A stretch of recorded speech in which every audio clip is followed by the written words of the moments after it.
everyone, and welcome to our City Commission meeting on this November 19th. I'm going to go ahead and call this meeting to order. And as we get started today, I'm going to ask you to join me for a moment of silence before we move to Pledge of Allegiance.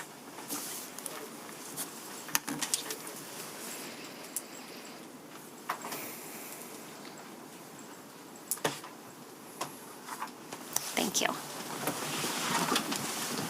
I pledge allegiance to the flag of the United States of America and to the republic for which it stands, one nation, under God, indivisible, with liberty and justice for all.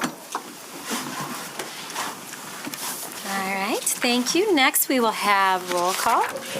Commissioner Goey. Present. Commissioner Knight. Present. Commissioner O'Connor. Present. Commissioner Purdue. Present. Commissioner Robbins. Present. Commissioner Asasi. Present. Mayor Bliss. Yes. And before we get to approval of our minutes, I'm going to introduce our interpreter tonight. So if you need assistance with interpretation services, please let us know and we'll make sure that those are provided.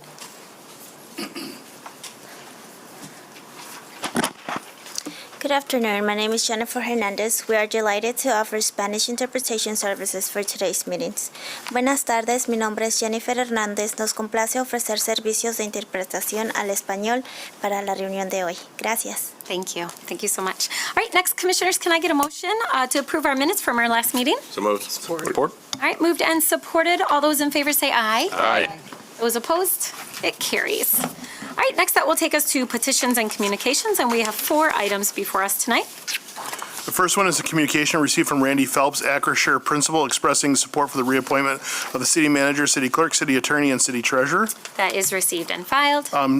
Communications 2 received expressing opposition to the proposed Fulmar Development 3 Towers project. That is received and filed. And just a note on that, we also received about 58 other emails that were similar to the ones that we had in our last packet. Okay. And then a communication received from Jacqueline Archie appealing the fee charged for a FOIA request. That's received and filed. And 4 communications received offering perspective on the community master plan update. All right, and that is also received and filed. All right, that will take us to reports of city officers. Comptroller's warrant report for the period of October 22, 2024 through November 4, 2024 in the amount of $44,634,715.89. That is received and filed. And the city manager's report on revitalization and placemaking program 3.0. And that is also received and filed. All right, so that will take us to our scheduled public hearing tonight. So tonight we have a really important public hearing, and this is a public hearing to consider the bridge to our future, and it is the update to our Grand Rapids Community Master Plan. So to get us started tonight, we'll turn it over to our planning director who has some guests. We do have a presentation on this item. It's an important item. We've been working on it as a community for 2 years now, and we have a great consulting team that has been working in partnership with our community to bring forward this recommendation tonight. So tonight we will sit and hear public comments before this will come back to us next month for approval. So I'll turn it to our planning director, Ms. Turkelson. Thank you, Mayor. Good evening, Commission, City Manager, City Attorney. Thank you very much for this opportunity to provide you with another update on our Bridge to Our Future, an update to the Community Master Plan. This is obviously another milestone in the project as we are here for the public hearing. This plan, the draft plan, is brought to you or sent to you by the Planning Commission. It was a unanimous recommendation, and this is several years in the making with robust engagement and inclusive process that we believe we had, and a lot of support from our steering committee. At your last meeting, we provided you with an overview of what that engagement process looked like, all of the details that went into how we got here today. So today our focus is going to be on an overview of the plan content itself. So I will turn it over to our planning consulting team who has been in the trenches with us and working hard to deliver a plan that the city should be proud of. So with that, I will turn it over to Sarah. Great, thank you. Hi, welcome. Hi, thank you. Good to be back with you. Okay, so tonight our agenda is going to be to review some key issues, which is really our starting point and our charge for this process. My colleague Emily is going to come up and review the plan content, and at the end we will talk a little bit about the public comment period that was held back in October and some plan revisions that came out of that. So I want to start with the key issues because I think these are really important. This goes back to that pre-planning phase, and this came from the community and things that wanted to address in the plan. So this is really our charge as we took on this process with the community. So things like from an equity standpoint, how do you increase density, champion development, but without displacement? For housing, how do you increase housing options and affordability in all zone districts? How do you provide safe, convenient, accessible, and affordable mobility options for all?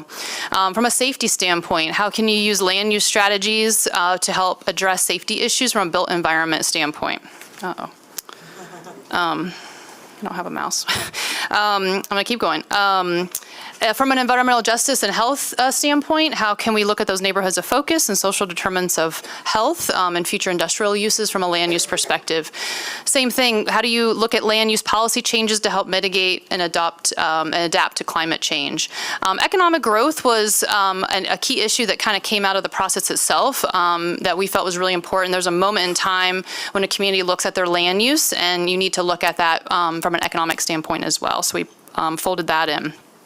So the plan framework, which Emily's going to go into in more detail, but it includes a community vision statement, which is the expression of a community's future, the highest and most aspirational component of the plan. We then have the community value threads, which you'll see some of those key issues kind of woven throughout that. And those value threads you'll see throughout the plan. They're cross-cutting themes. Our community goal areas, there's 5 of them. Those organize the plan content into chapters. And then within each of those chapters or goal areas, we have objectives and then specific recommendations. And I'm going to ask Emily to come up now. She is going to walk through each chapter of the plan to give a high-level overview.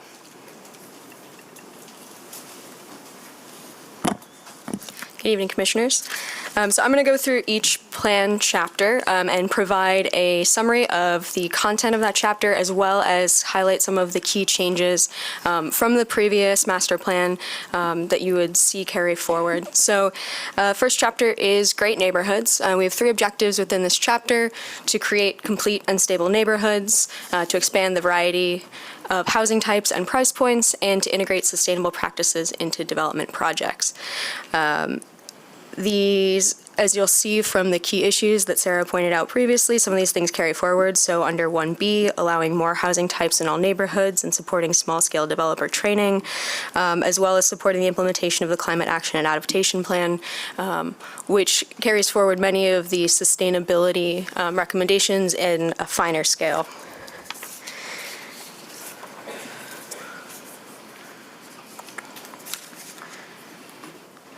Some of these bold changes include allowing a greater variety of housing types in low-density residential zone districts. So this includes allowing duplexes, triplexes, quadplexes, and ADUs by right in areas where single-family housing is currently allowed, as well as allowing higher density residential in mid-century and modern-era neighborhoods. These are zoning designations. And along certain streets, this would recommend allowing up to 6 units. This is a connection between the Vital Streets Plan, which has done important work in creating typologies across the city, and this really works to focus some of those higher density patterns along areas that are well served or intend to be well served by transit and bicycle infrastructure. Also, just in recognition of some of the correspondence you receive, Objective 1C covers a lot of important sustainability recommendations. So in addition to supporting full implementation of the Climate Adaptation and Action Plan, which includes 7 action items supporting a strategy to continue to expand programs, partnerships, and incentives around sustainability.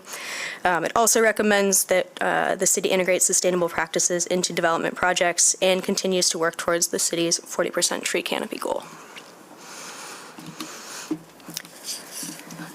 Vital Business Districts really looks at supporting compact centers that provide a mix of uses, improving the accessibility of business districts, and broadening and enhancing opportunities for local services, amenities, and cultural assets. You'll note here that this also focuses dense development along bus routes and areas where more transportation options are available, creating shorter blocks to improve walkability, and then looking to integrate public art, sustainable design, and other investments that are community-focused within business districts.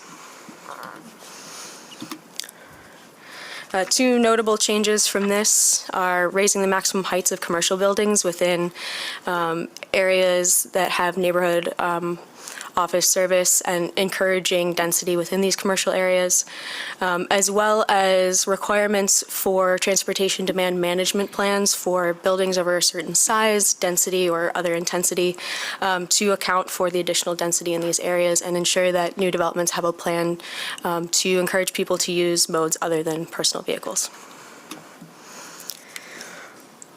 Strong economy looks to increase the density of high-wage jobs and decrease the wage gap in Grand Rapids, ensure a wide range of residents can access jobs, and balance economic growth with priorities for the environment.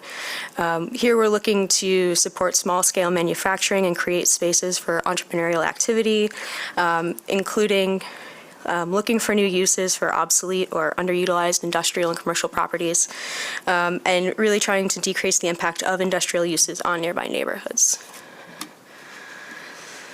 So one of the recommendations looks to reposition underutilized commercial retail properties to support non-retail businesses. So in areas where commercial and retail is currently allowed, allowing research and development and other light manufacturing that does not have a significant impact on the surrounding uses, and considering a hybrid business use category within some areas that are transitioning from heavier industrial to sort of a more mixed use focus, and that may include creating, restructuring, or refining the current categories within the zoning ordinance. Balanced mobility is really the focus on expanding transportation options, designing and maintaining streets that are safe for all road users, supporting viable transportation options that are affordable, accessible, and meet community members' needs, and coordinating land use and transportation decisions.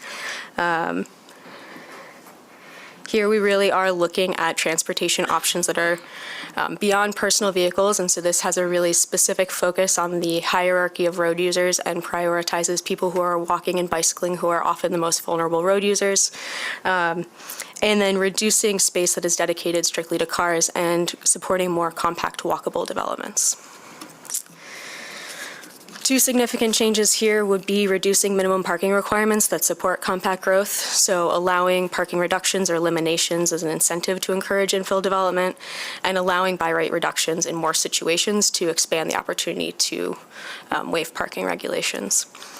It would also limit the size of surface parking lots by setting maximum limits or restricting the creation of new lots, again, looking to create space for people, not just car storage. Chapter 5 is really where all of these recommendations come together into the land use plan itself, and this is the chapter that provides guidance on the physical development of Grand Rapids. It includes elements like the development principles, which are guiding statements for how development should occur, future character and land use map, and future character types that speak to the sort of quality and character of development areas, everything from building form, land uses, density, the way it interacts with the street, and then a conceptual development framework which focuses priority areas for development. Along with the community master plan, 3 area-specific plans were developed, and these really bring the recommendations of the master plan down to the neighborhood level. These were developed for Creston, Butterworth, and the Southtown neighborhoods. Within Creston, we have 4 goals for affordable inclusive growth, a lively and unique neighborhood, safer streets for bicycling and walking, and revitalized and connected open spaces. So you'll see some of the same themes from the CMP reflected within this work, but you'll also see some more specific sort of granular focus on how that plays out within the neighborhood. So things like targeting storefront and facade repairs at neighborhood nodes and subdistricts, so areas where additional density is expected, as well as better connecting Plainfield Avenue to the riverfront along key streets and general connectivity improvements. Within Butterworth, the goals are sustainable, equitable development, a vibrant and thriving business community, safer walkable and bikeable streets, and beautiful neighborhoods and healthy, active community spaces. Again, you'll see the way that some of these themes pull down to the neighborhood level. There's a real focus that came out of public engagement about adaptive reuse of buildings with an art or maker focus, developing the alleys to be more than what they are today, and increasing the tree canopy within this area. And within the Southtown neighborhoods, the goals include development without displacement, community built by all, for all, and preserving local culture. And here you'll see things like encouraging partnerships to build affordable housing, promoting and connecting residents to home repair programs, identifying additional space for green space, and activating some of the opportunity sites identified, again, through public engagement. I'm going to invite Sarah to come back up and talk about the public comment period. Great. Thanks, Emily. So per the state of Michigan's enabling legislation around planning, there's a required 62-day public comment period. So that took place from August 14th through October 16th. 107 comments were received during that specific comment period. We put all those comments into a spreadsheet, which was prepared, listed each comment and any applicable changes that were made. Planning Commission reviewed and considered the public comments. The planning team during this time also incorporated comments from city staff, Planning Commission, and City Commission through some deep dive and high-level briefing meetings that were being held. No comments were received from the adjacent jurisdictions, that they're given a chance to look at the plan during that period as well. But based on the comments from the public, city staff, Planning Commission, and City Commission, there were some edits made to the plan during this kind of final engagement period. In the introduction to the plan document, we pulled forward kind of an overview section to highlight those bold changes by chapter that Emily just reviewed. We also introduced the future character and land use map kind of earlier in the plan document. In Chapter 2, we provided some additional guidance for future zoning updates regarding home businesses, micro businesses, and live-work units. In Chapter 4, we updated the objectives to better clarify the hierarchy of road users, really centering the pedestrian. In Chapter 5, we updated the design guidelines to clarify intent and to remove some redundant references, and we also added in the NOS methodology. And we also included an implementation matrix that was completed with conversations from relevant city departments. Want me to do this next one, or? Okay. Next steps then, of course, we're here tonight at the public hearing. We're hoping that the City Commission will consider adoption during the December 3rd meeting. In spring of 2025, there will be an implementation dashboard created, so you can track along to see the progress of the plan.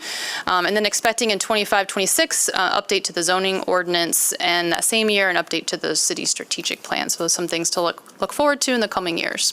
Thank you very much. Great, thank you. I'll turn to my colleagues to see if they have questions or comments, and then if you are here tonight to be heard on this public hearing, I'll invite you to come forward. A couple things about the public hearing. We ask that you come forward to this microphone, that you share your name and the city that you live in. We'll give you up to 3 minutes to speak, and you can follow that right here on the timer. And then if you would write your name over there on the clipboard, that would be helpful to our city clerk here to make sure that he has accurate minutes. Colleagues, any questions or comments?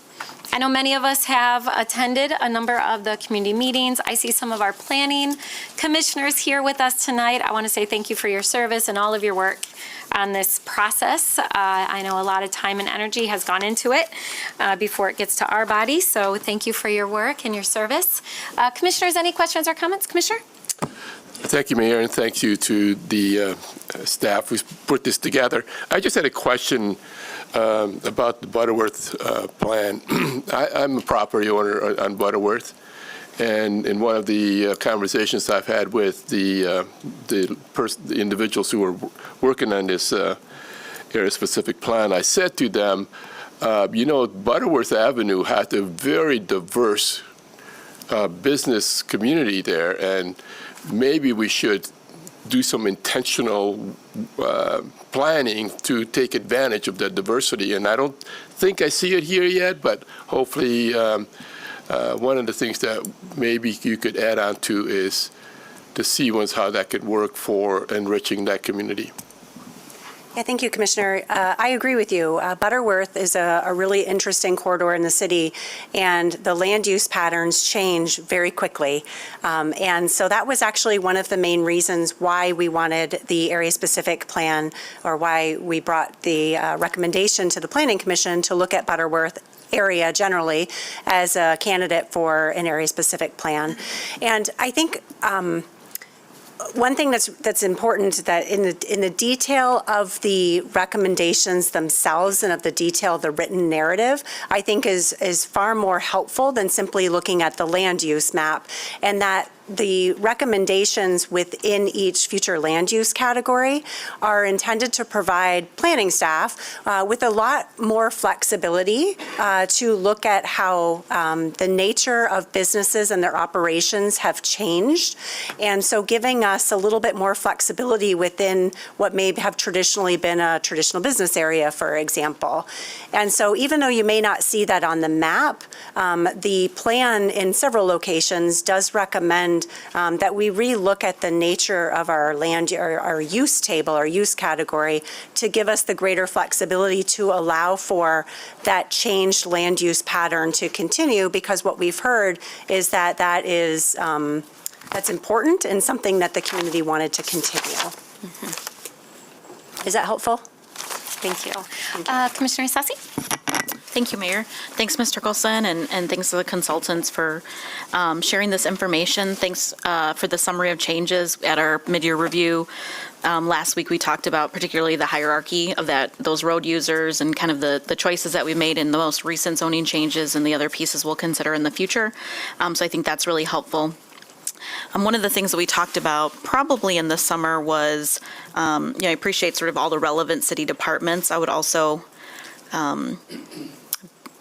want to kind of underline, particularly with our economic development department, like, for example, when I'm looking at Creston's ASP, it talks about like the facade repairs and thinking about how do we maximize those dollars or continue to communicate and educate on the opportunities that exist. And I know your department has been helpful to identify where those overlapping pieces, they might come through you all, but how can they be more aware of economic development pieces? So I'll just say we have a lot of people who are on, say, our brownfield or who are on planning who have also been very actively, and obviously planning has been actively involved, but thinking of these other subcommittees in our economic development world, certainly mobile GR. So I know that was something we talked about in the summer, so just wanted to highlight that. But I think specifically the CIAs too. Thanks. Yeah, thanks. Thank you. I'm glad to see the ASPs. I feel like, especially in Creston, we've talked about that for a long time. Commissioners, any additional questions before I open up for public comment? All right. So if you are here tonight and you want to be heard on this public hearing, I welcome you to come forward. Again, you can share your name, the city that you live in, and we'll give you up to 3 minutes to speak. And again, this is specific to the update of the master plan that is before us tonight.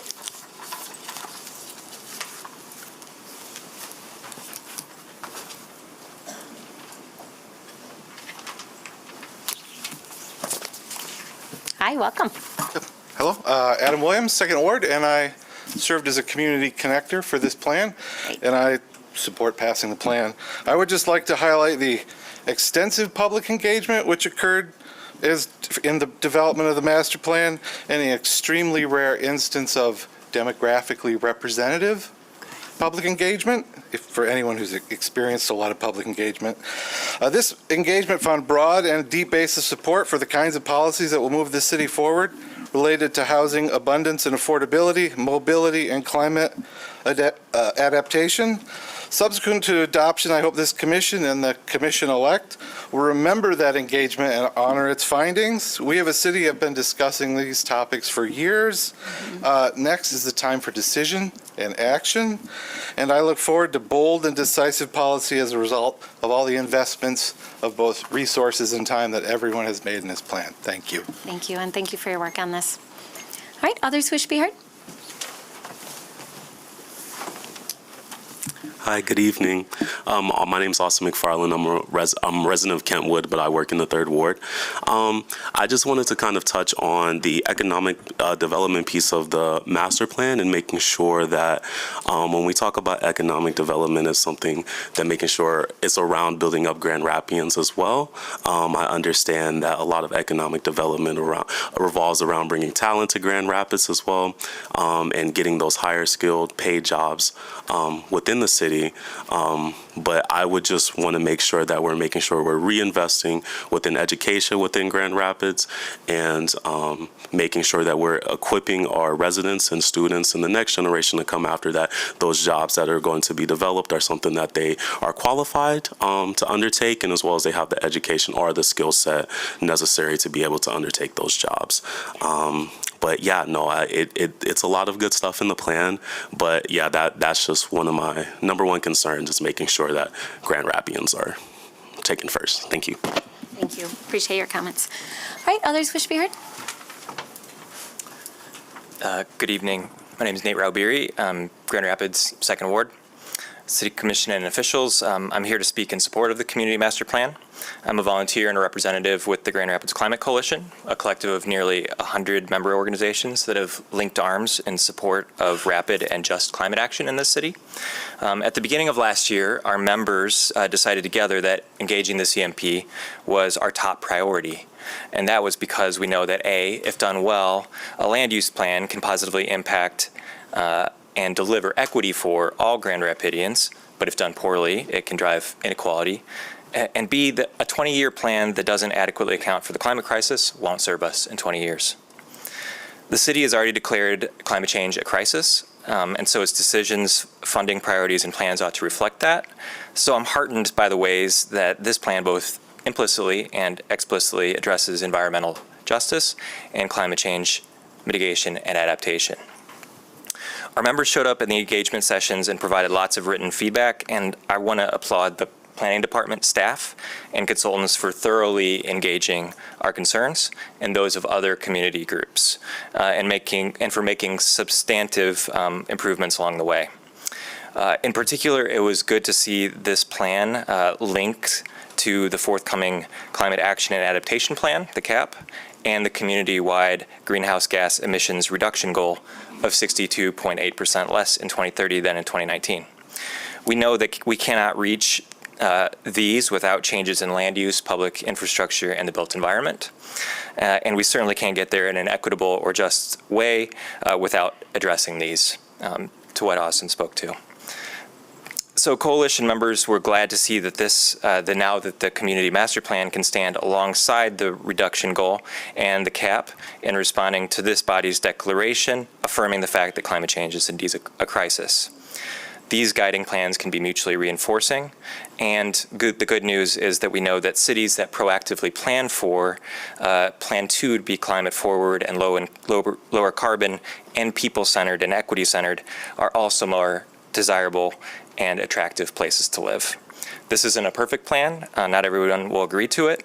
I'm sure there are perspectives to hear on where it needs improvement, and some parts of it will likely look different in 5 to 10 years, but speaking for myself, there's a lot to like in it. And I'm looking forward to seeing how the draft as it stands today can positively shape this city in a climate-friendly, equitable, and community-centered direction.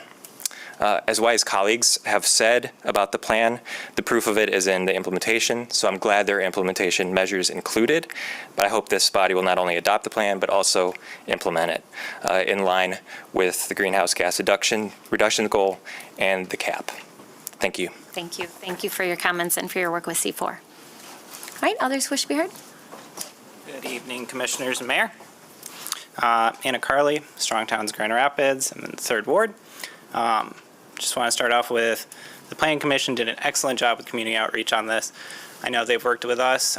We've spent lots of time with them giving input on this, getting people within our community and group to give input on this. So I feel like we have excellent public engagement on this.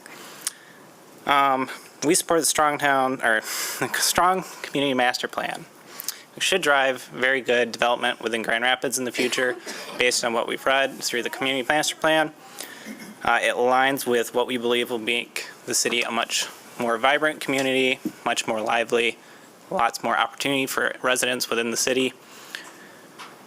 It's just going to be a long road of getting those plans updated and implemented in the near future. Looking forward to 2025 and 2026 where we can get those plans and the zoning updated to reflect the changes in the master plan. So, Yeah. that's all. Thank you. Thank you for your comments. Appreciate it. All right, others wish to be heard?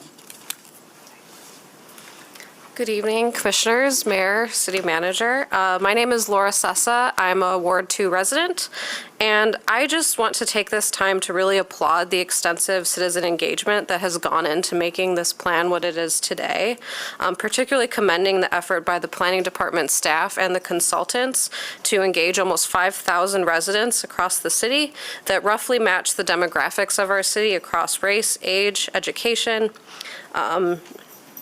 across each of the 4 phases of the engagement process. This was no small task, and everyone involved in making this happen deserves a lot of praise.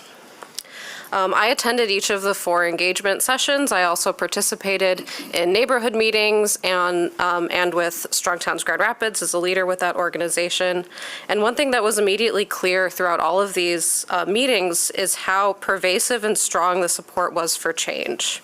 Participants consistently expressed how much they love Grand Rapids and everything that makes this city great, along with their hopes and dreams for a future with abundant, diverse, and dense housing that is interconnected by a safe and robust transportation network that prioritizes walking, biking, and transit over the use of personal vehicles. I'm glad to see that these values are represented in the plan throughout each of the 5 chapters. I believe that this will help to really ensure that the implementation of the plan is on track with this strategy. And I look forward to participating in the conversation around making the new zoning ordinance, which will bring the vision and goals of the master plan into policy. So thank you all. Thank you. All right, others wish to be heard? Hello, I'm Andrew Carley, Director of Outreach, Strong Towns Grand Rapids, and a 3rd Ward resident. As someone who's been heavily invested in this process, I have shown up to more community engagement sessions than I can count over the last 2 years. I've had so many meetings with not just most of you, but also the planning department, the planning commission, neighbors, neighborhood associations, and talked about all of the great things that this master plan will bring to our future. I can't wait to start talking about our implementation of it. Going to meetings and learning about how we are implementing our brand new community master plan that hopefully you guys push through pretty easily.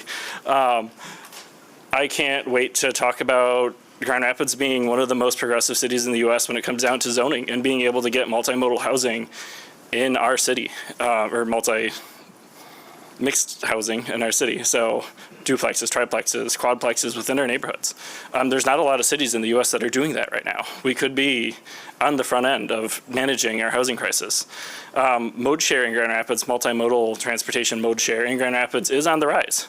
Again, we can be one of the leading cities on this, being ahead of the pack in a lot of ways on getting and encouraging multimodal transportation and doing it so where our residents of Grand Rapids and the surrounding communities can do it safely within our city limits and not have to worry about getting ran over or getting injured on their way to work or on their way to a restaurant or shopping or school. That's some of the vision that this community master plan has wrapped into it. So like I said, again, I cannot wait to start helping move this forward and get those plans in places and be a leading city because Grand Rapids deserves to lead. Thank you. Thank you. Thanks for your comments. All right, others wish to be heard?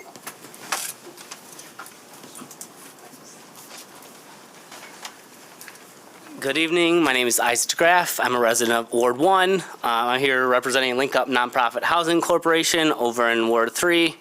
I served on the steering committee for this master plan along with Steiny Gant Jordan. We were the co-chairs, and she, is unable to be here tonight, but sends her regards. And we put a lot of work into trying to make sure this plan was as accessible and inclusive as possible.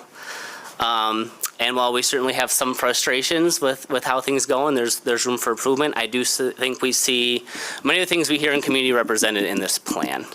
Kind of where our concerns or where our viewpoints now lie is looking at the implementation, right? How do we make sure we prioritize those things that, we were talking about, that how do we prioritize investment in neighborhoods, right, in our communities that are struggling? How do we prioritize these things through funding? I would love to see the master plan implementation kind of review tied into your annual budget discussion. I think it would be great that every time you could show over the past year, this is how we invested towards the master plan, and over the coming year, this is how we're going to invest in the master plan moving forward. I think that provides community an opportunity to see where your priorities lie, right? How you spend your money shows what you're prioritizing. So I think that would be a huge benefit in how we can keep you accountable. It's a lot of work to continue to show up these meetings. And yeah, I think that would go a long way in seeing where those priorities are.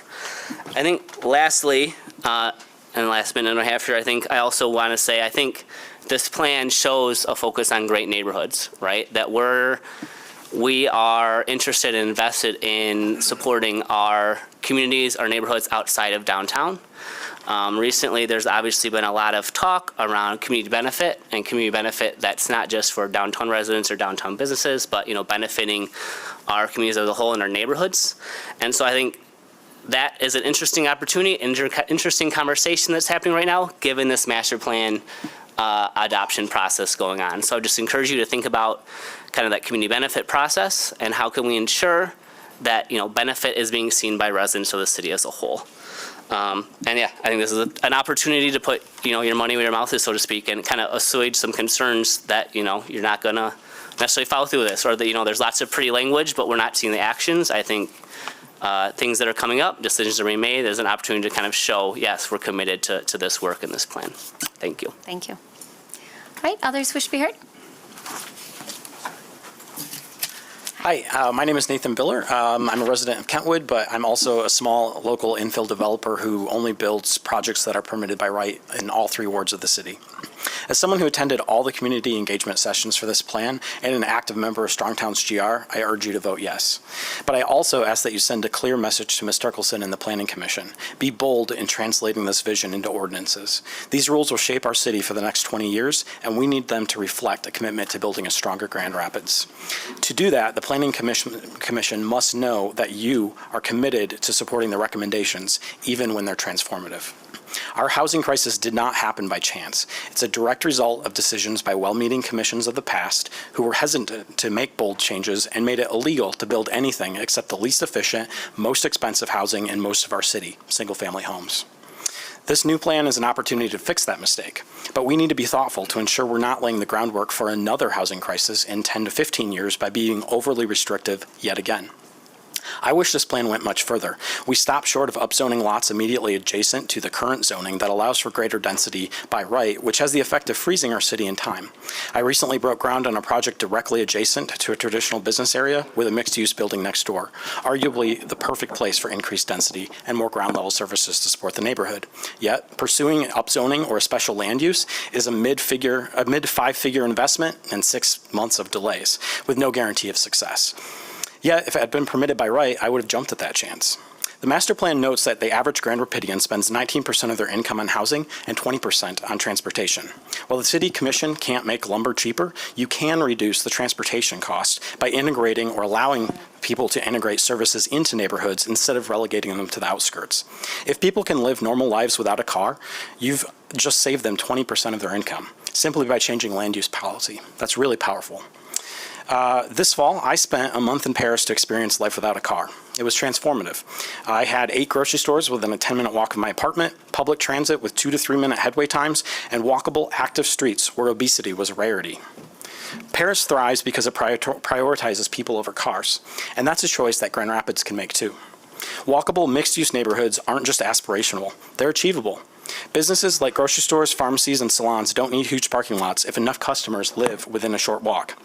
Ground floor retail with apartments above isn't radical. They're the backbone of vibrant cities. Complete neighborhoods reduce congestion because increased density comes with more nearby services instead of more cars on the road. This plan took 2 years to create, but we can't wait another 2 years to see change. So I urge you, ratify this plan, push for transformative ordinances, and ask the Planning Commission to act swiftly.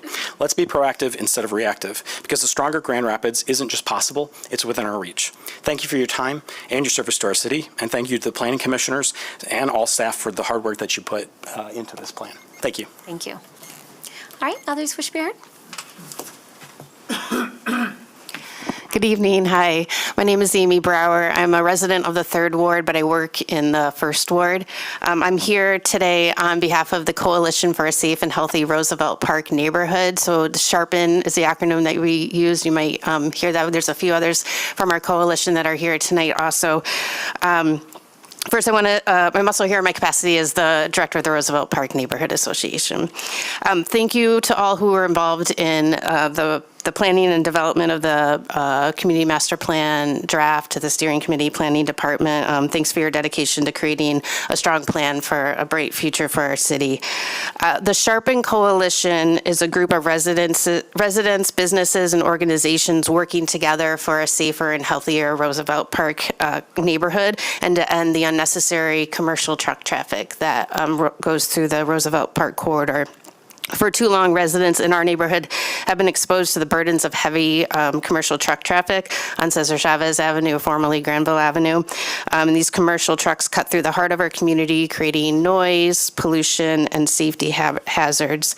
As part of Sharpen, I'm here to support the balanced mobility goal in the master plan and specifically uplift that, and specifically the objective to, quote, maintain streets that are safe for all road users. And I was happy to see the pedestrian first update that was made in the presentation. Cesar Chavez, as many of you know, was downgraded from a truck route to a major road in 2020. Although despite this designation change, enforcement and signage have been lacking and the negative impacts on the community continue. Although most of Cesar Chavez has undergone road redesign to make it uncomfortable for the trucks, we still see the trucks traveling through the neighborhood because of poor signage and lack of enforcement. As a coalition, we advocate for the master plan to support safe roads for all, and also by adding more signage and implementing more enforcement now, we can prevent further deterioration of our neighborhood's infrastructure, reduce noise pollution, and most importantly, protect the health and safety of the people who live there. Thank you for your time. Thank you. Good to see you. All right, others wish to be heard?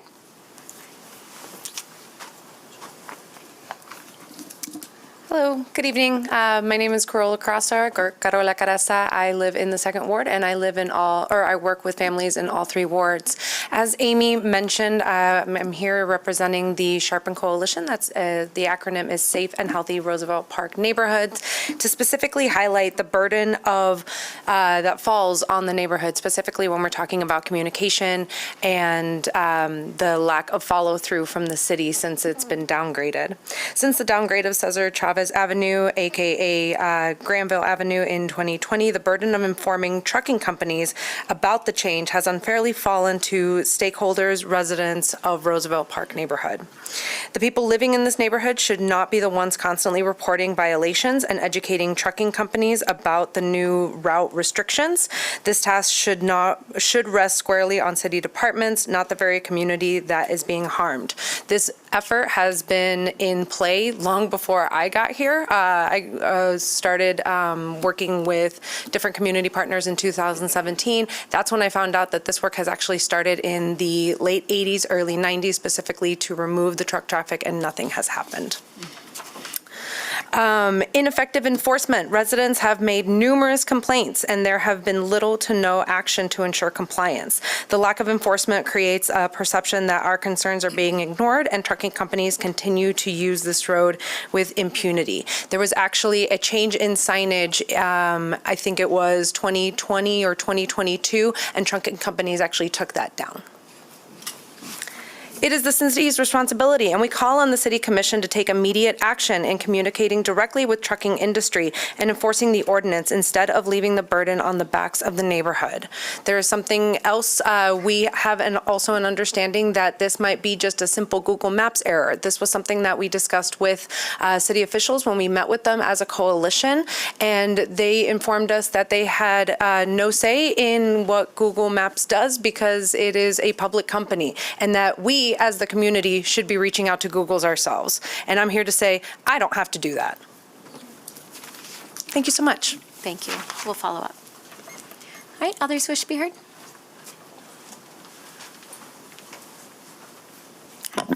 Good evening, Commissioners. I'm Hannah de la Vega, and I'm here on behalf of the Coalition for Safe and Healthy Roosevelt Park Neighborhood, Sharpen, representing as well the Michigan Sustainable Business Forum. We are requesting support for the enforcement of the no truck route ordinance along Cesar Chavez, while highlighting the importance of safe streets as we move forward with this master plan. First, I'd like to address the significant public health and equity concerns we faced. The ongoing presence of heavy truck traffic disproportionately impacts our neighborhood, which is predominantly a community of color. The diesel emissions from these trucks contribute significantly to poor air quality and higher rates of respiratory illnesses. This is a pivotal opportunity for the city to match its actions to its statement commitment by addressing an issue that is essential to improving public health and making progress toward racial equity. Enforcing no truck route ordinance consistently and effectively will be a key step in the right direction. Roosevelt Park ranks among the areas in Grand Rapids with the poorest air quality, and the impact is felt daily by our residents, for children, for elderly, and for those with pre-existing conditions. Poor air quality has severe consequences. These emissions are not just an environmental issue. There are direct health concerns for the families who call Roosevelt Park home. The Community Master Plan must acknowledge these realities, treating them as both an environmental and public health priority. Safety is another crucial concern. Cesar A. Chavez Avenue runs through a vibrant, busy residential neighborhood with schools, cyclists, and pedestrians using these streets daily. Heavy trucks on this route pose significantly hazards, reinforcing the need for safer streets for all road users as core focus of our city planning. The reclassification of Cesar Chavez from a truck route to a major road in 2020 was a step in the right direction, but inadequate enforcement and lack of proper signage is limiting the effectiveness of the change. Addressing this gap with clear signage and strict enforcement should be part of our long-term vision for the city. In conclusion, the needs and concerns of our community are closely tied to the goals laid out in the both Granville Avenue Area-Specific Plan and the broader Community Master Plan. We respectfully urge the City Commission to make enforcement of the No Truck Route Ordinance a priority and to ensure that our community health and safe are central to future development. Finally, I want to emphasize the potential of economic benefit of this action. Improving air quality and creating a safe street could have positive impacts on the local economy. Reducing truck traffic would make our streets more walkable, encouraging local commerce and fostering greater community engagement. Thank you for your time and your consideration and your commitment for making Grand Rapids a healthier, safer, and more equitable city for all residents.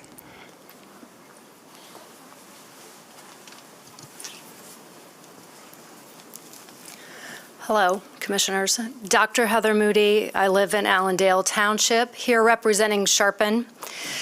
I am a part of a team of researchers out of Grand Valley State University. We are looking at air pollution standards and sampling in the Roosevelt Park neighborhood, and we have received grant monies to sample and time-weight average some of the pollutants. And we did a test run just last week at the corner of Hall and at the corner of Hall and Cesar Chavez next to the school. In a 36-minute time span, 3, 4, and 5 axle trucks went by, and that's just going by. It does not include the idling. A maximum at one time and in one spot in time, there was a total suspended particulate value of 15.56 micrograms per meter cubed. That's a lot of particulate for little children to be breathing in. We also monitored volatile organic carbons.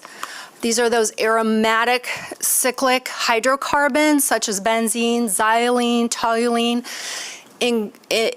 intensely carcinogenic and also neurotoxins.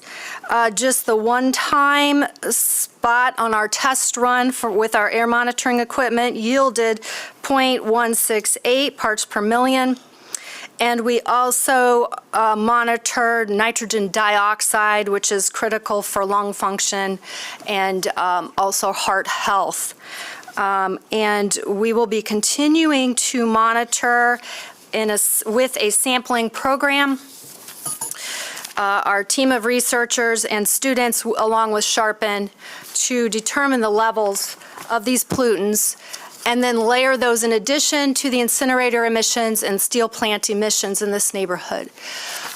This is part of environmental justice research work coming out of Grand Valley State University that will continue, and we hope that you remember this neighborhood in your master plan proceedings. Thank you. Thank you. Thank you for your work. All right, others wish to be heard? Hi. Good evening. My name is Erica Bolden, and I'm here as a Third Ward resident. I'm also here on behalf of the Coalition for Safe and Healthy Roosevelt Park Neighborhood. I'm here with the Coalition on behalf of the Urban Core Collective as a climate justice organizer, but I also work locally with the Community Collaboration Climate Change, C4, and a statewide Michigan Climate Action Network. I'm here today to advocate for the Bridge to Our Future Community Master Plan to include more intentional focus on maintaining streets that are safe for all road users, as stated in Objective 4A, and the balanced mobility goal. I'm also here as a cyclist, a bus rider, and often a pedestrian. The continued presence of heavy traffic on Cesar Chavez is a direct contributor to the public health crisis that our community faces due to systemic racism. Like many communities of color across the country, the Roosevelt Park neighborhood is primarily Black and brown community that has been disproportionately affected by environmental hazards, including truck traffic. This is a textbook example of environmental racism, where communities of color are exposed to higher levels of pollution and bear the brunt of industrial activities. Large semi-trucks contribute to poor air quality, leading to increased rates of asthma, respiratory illnesses, and other chronic health conditions. These health disparities are evident in Roosevelt Park and one of the hardest hit neighborhoods in Grand Rapids. Actually, this year in Grand Rapids, the metro area was named the 25th for cities in the nation for worst ozone population, and an even worse grade than the year prior. In 2023, we were ranked 29th. If you want to know more, you can check out the American Lung Association for 2024, the State of Air report. Just for context, the San Antonio metro area, with a population of roughly 2,670,000, ranked 24th, and the Grand Rapids metro area, which is Grand Rapids, Kentwood, and Muskegon, holds a population of roughly 1,430,000. Yes, that's correct. Just under half of their population size, and we are nearly equal in rank for our emissions. The city of Grand Rapids has declared racism as a public health crisis, and failing to enforce the no truck route ordinance on Cesar Chavez undermines that declaration. To live up to that commitment, the city must take concrete action to protect communities of color, starting with enforcing this long overdue truck traffic change. The burden of communicating this should not fall on the most impacted individuals of our neighborhoods. It's a privileged mindset to assume they have more time and energy to put into advocating for their health. You have the facts, you have the resident surveys, and you have sustainable solutions you can invest in today. Thank you so much for your time. Thank you. All right, others wish to be heard? Hey, good evening, Lucas, First Ward resident. First, before I start with any of the comments I brought, I just want to date myself real hard and say ditto to everything that I just heard. I got to commend those comments. I really hope that you will listen to them, because we all saw how big of a PR tour you went on for reopening those streets. Everything you just spent money to upgrade and improve goes out the window if you continue to let it get beat up and poisoned. So on to my thoughts on this thing. This is such a great thing to have experienced. Honestly, if you're in this room or out there and you're feeling blindsided by what exactly is going on here, it's you. If you somehow escaped the incredible work done by this city staff and all of the continued workshops and engagement, you are an albatross to people like me in the marketing communications business, and we do not understand how you exist. So if you got to this point and you didn't know this was happening, I cannot help you. Bless your heart, as I would say at home. So there's a lot of areas of bold, necessary work. I'm really excited to see some of that. I'm excited to see the word bold on city stuff, because I've been in here 3 years since I got here saying things like bold, gutsy, spine, And there's a lot of that in this plan, and I'm really happy to see it. So I would encourage you to run and not walk toward that 2025, 26 stuff. Make it so that you can backspace 26 off of there. You can make some big moves. There's a lot of people here that have asked you to do plenty of those big moves. I would caution against what I've been talking about as a mythological utopian thinking of like doing certain things and all of a sudden cars are going to disappear. There is a balance. I think we all agree on the car thing. But we know that things get presented, amphitheater, like they're not going to have any parking, amphitheater, and then miraculously, as if no one knew it was going to happen, boom, parking. So let's try to put that whole thing out there in front of everybody. Let's get everybody involved in that conversation. And when you come in agreeing with a lot of us on big moves like ripping out that poison factory of 131, I'll join you in saying, keep driving, Cletus. So definitely manage that parking issue. I think if you're going to make parking moves that are bold, you need to do things like be bolder and drop the hammer on slumlords. We hear a lot of landlords try to tell people where they can and can't park, what unit comes with a space, blah, blah, blah. I encourage you to make ordinances that push that issue. But then you got to provide safe, well-lit alleys, right? So there's a lot of pieces of that, and we encourage you. I can't wait to lean in and support this. Obviously, I'm not here tonight to speak on my official role with West Grand Neighborhood Organization, but we did a lot there to help spread the word. We look forward to doing more, and that's just a personal note. I've loved this project. Thank you for doing it, and thank you guys for all your hard work. Thank you. All right, others wish to be heard? Hello. It's been a little while since I've gotten to be on the microphone. I'm Kelsey Mae Frazier. Nice to see everyone who's in here, who is part of this process. Thank you so much for all your hard work. I've gotten to be at I think 2 or 3 of the meetings before this to talk about the plan when it was in process. And there was some really cool like graphics and really good ways of engaging that weren't just like taking notes. So I really appreciate the accessibility of that. It was able to help me teach some of my students about like what is multi-level housing and some of those things. So I think a lot of the plan looks really amazing. I also have a lot of concerns, which a plan can't necessarily capture all of them anyway. And so it's not only the onus of this one plan to do so. But I do want to take a few moments and just acknowledge some of the things that I haven't heard already. I don't know if I heard a lot about affordable housing, but I know I talked 2 years ago in front of y'all that I had just gotten displaced. I had been on Bridge Street for 10 years. And before then I think I've lived in all 3 wards actually. And I am now in Comstock Park at York Creek Apartments, which is A-okay. I've made my peace with it, but it was really hard to move out of the city and not be a Grand Rapidian anymore.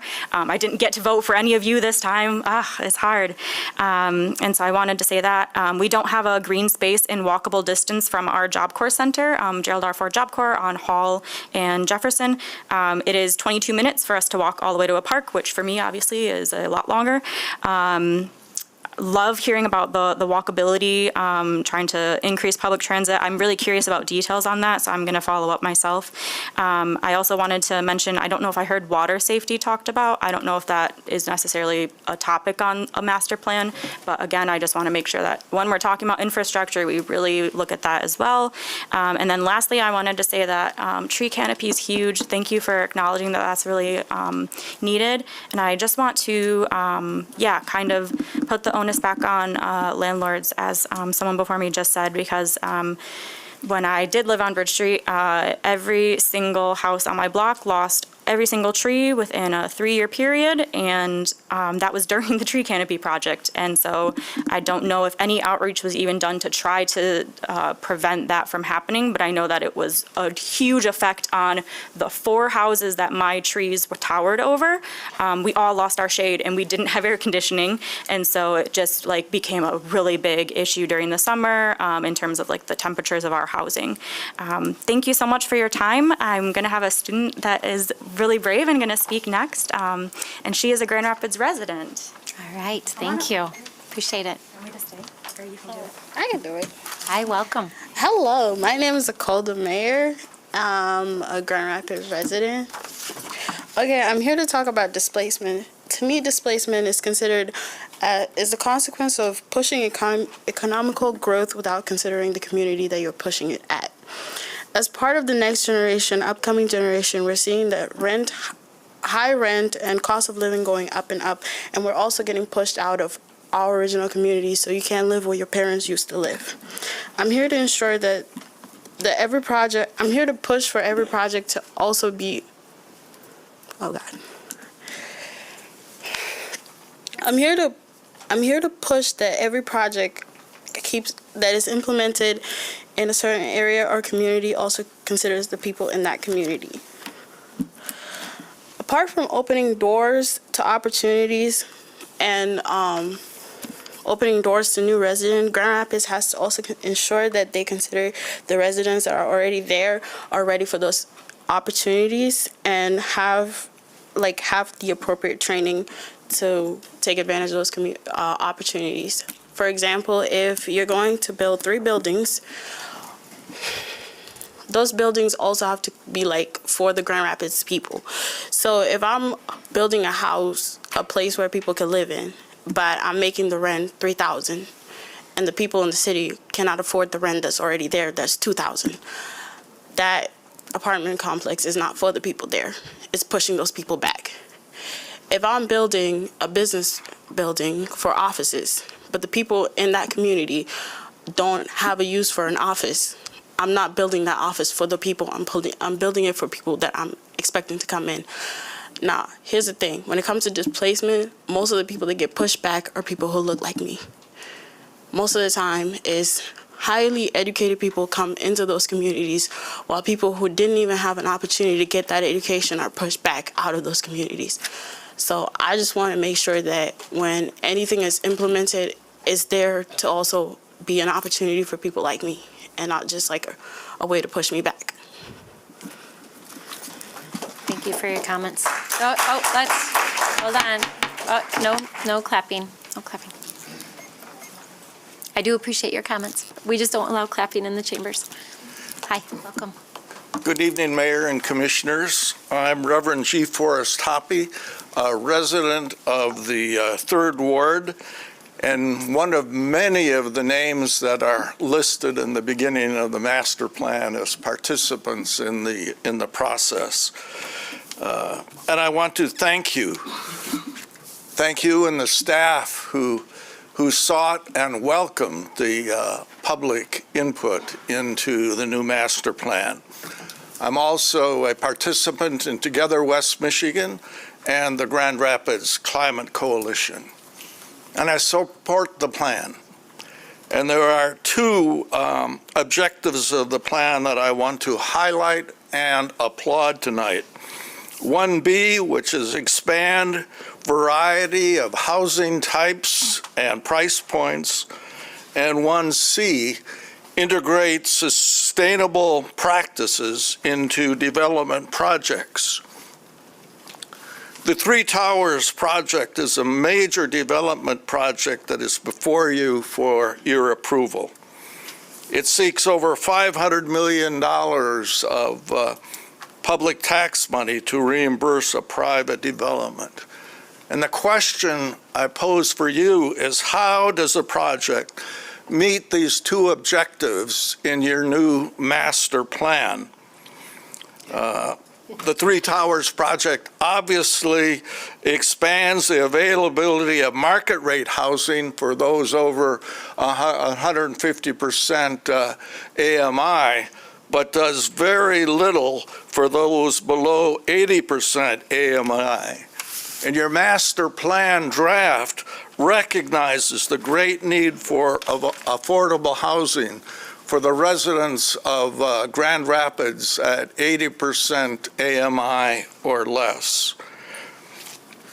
Requiring the developer of the 3 Towers project to place a larger percentage into the Affordable Housing Fund will meet that need, or help to address it anyway. And has the 3 Towers project met the objective of 1C, integrate sustainable practice into development projects?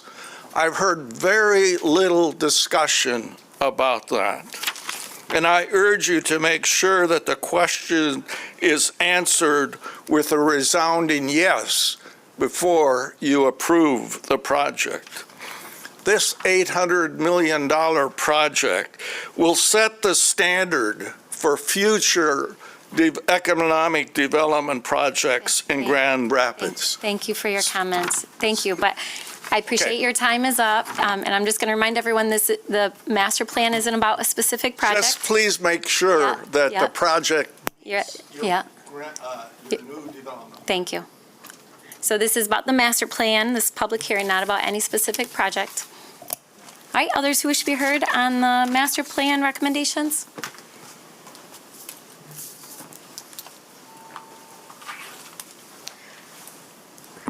Good evening. My name is Vanessa Epps. I'm in the 3rd Ward. I'm hearing all that I hear, and I did participate in one of your neighborhood planning in particular. However, it was just a very short period because this has been quite a challenging year in particular.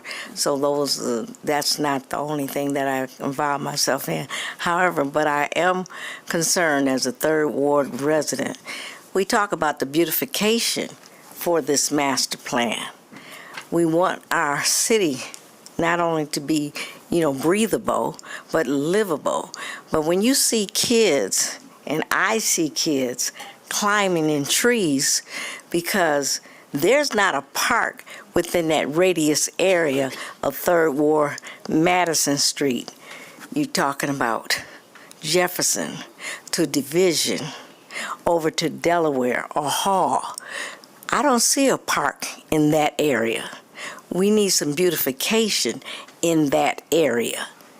Jefferson, there's an open baseball field. Okay, it's given a name, but there's nobody playing there. There's nothing else put there.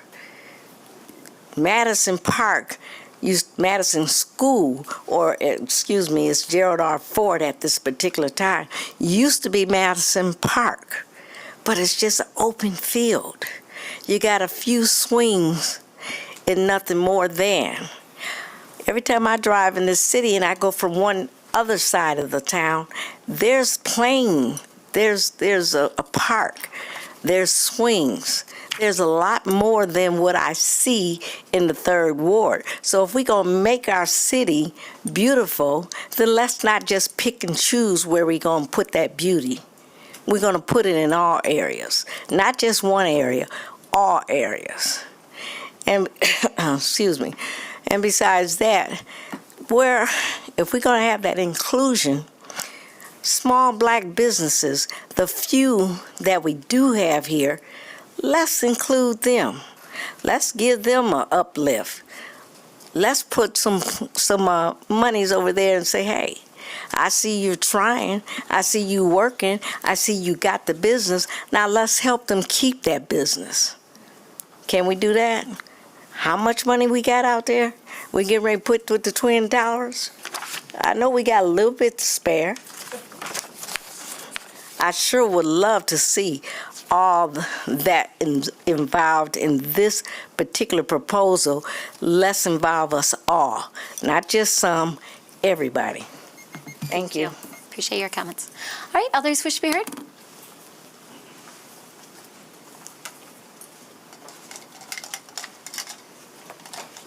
Good evening. My name is Phil Ina Patterson, and I am from the 1st Ward.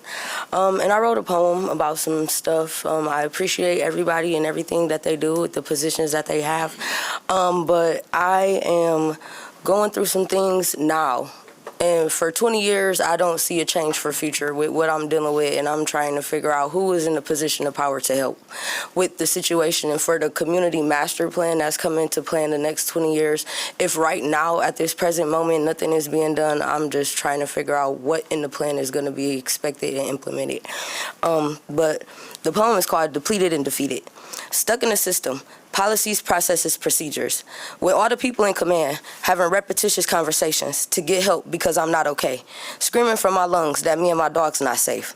I keep seeing bugs coming through my toilet walls as I use the bathroom, and they eating us up. I keep bleaching and cleaning. Due to this financially, my mind and pockets is fucked up. Keep spending my hard earnings for someone else's problem. The negligence of not listening. As the problem keep persisting, the only ones that can help keep saying recorded and keep documenting. Finding help for a solution to my problems is what they keep dismissing. Policies, processes, procedures. Help me, please, somebody, anybody. At this point, I'm trapped, I'm stuck. My notices keep stating it's my responsibility to keep safe. After 2 years of calling and continuously getting sprayed. Superior, superior, superior, the only vendor that can be used. My rights now being violated for self-treating like management told me to do. Do what they say, now for the only vendor to come and refuse to spray. Treatments every 2 weeks, me and my dogs outside for at least 4 hours every time. My mind, body, and soul feeling depleted and defeated. To go in this building, I'm petrified, I'm traumatized, I'm scared, and I'm terrified. Watching the infestation grow, systematically broken now, radically accepting the fact that my mind is now gone. Now I'm losing my life down to my wallet and my phone. Running to talk in person while waiting on hold. Finding the voice at the window, finally thinking I found grace. Watching you hang up, walking up straight to my face. You point to the chairs as you say wait, to help someone else in my place. After just waiting on the phone, now waiting again in person. Again, another ask for help. I'm so mentally depleted, my body drained and feeling defeated. The policies, processes, procedures. I drop to my knees and pray for help until my feet get numb. It was only then could I stand again to get up and run. Running, running, running, breaking down, and the tears keep coming. Get to the people at the end to keep getting told I have to just sit, to talk, to wait and hold. Now here I am, again, waiting. Policies, processes, procedures. I can't breathe, eat, or sleep, and now I can't work. I can't live a normal life, and my mind is not berserk. Thanks for all the help. So if we're dealing with stuff like that that's in our current buildings now, what is y'all gonna change in this master plan with the developments, with the different plans to make stuff different? And I'm just asking for a little help. Thank you. Thank you. All right, others wish to be heard?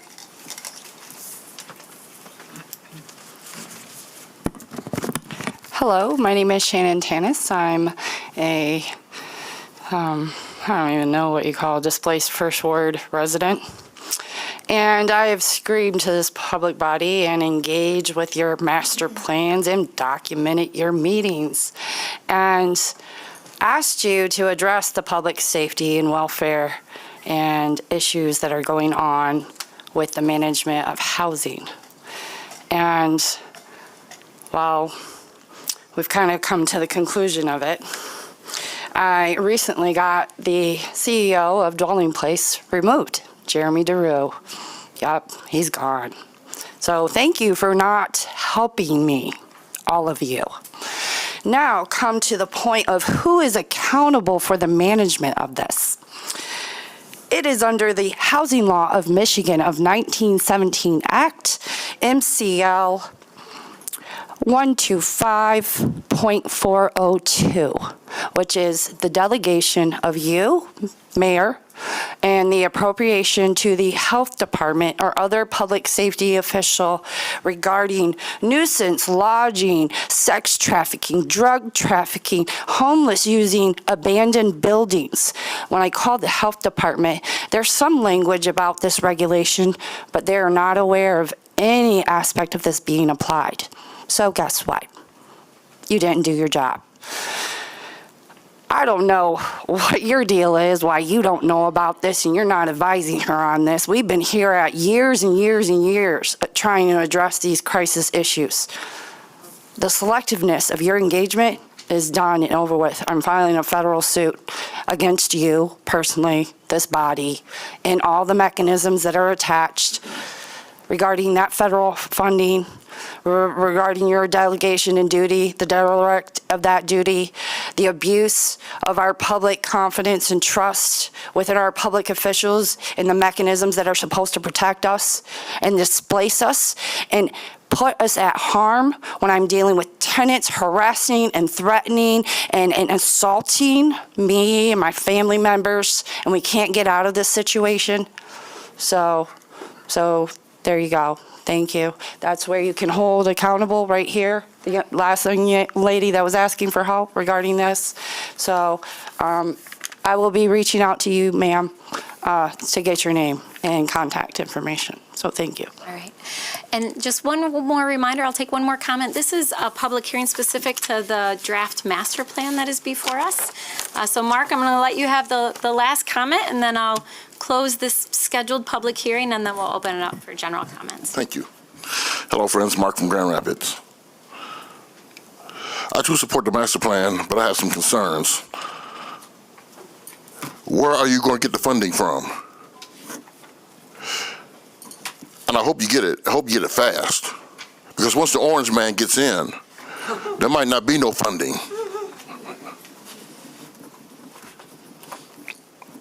There might not be no funding for climate change or air quality. Because the EPA will be gone. So where you go get the funding from? So I'm like this. You better think about this. You better think about it now. Because if not, this whole master plan will go all up in smoke in mid-January. So that's how I would advise you to get it done, and get it done now. Because by January 20th of 2025, it could be too late. Thank you. Thank you, Mark. All right, so with that, I'm going to close that scheduled public hearing. I'm going to thank all those who came out tonight, but also I see many of you who've been really active in this process for the last 2 years. I want to say thank you for your time and energy and engagement. To everyone who served on the steering committee, this was a large steering committee. To Kristen Turkelson, Layla, thank you for your leadership in the planning department, our incredible consulting team that has walked alongside us to make this happen, our planning commission that worked through chapter by chapter and made amendments and changes before it was brought forward as a draft document tonight. So next steps, as was alluded to, it'll come back before this body, so it'll be referred back to our committee of the whole for consideration. And then, as some of you already alluded to, that's when the real work around implementation gets started. So if you remember over 20 years ago with the initial master plan, after the master plan is adopted, again, this is a land use plan. I think we've tried to say we've incorporated many of our priorities into it, but it is a master plan, and it is connected to and intertwined with a number of other plans that we have within the city. It's not meant to be an end-all and be-all, although it is a very, very important document that guides the decisions of the Planning Commission. And so after it is adopted, we go through a pretty robust process to update our zoning code.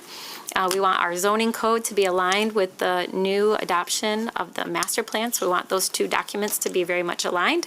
And then, as many of you saw, if you read through the whole draft, which is relatively lengthy, it also incorporates into the document, but also those who sit up in these seats after me. One of our commissioner-elects is with us tonight. They'll work through a process to have clear objectives, goals, and then metrics to look at how we're meeting those goals. So all of that work still lies before us. It'll look a little bit different now that we're through this past 2-year process, but I assure you the work will continue. There's a lot of work still to be done, and we'll hopefully still have you around the table to work with us through those processes. So again, thank you to everyone who's been involved. It's been a heavy lift, and I just really appreciate those of you who came out tonight to share your experience and your comments with us.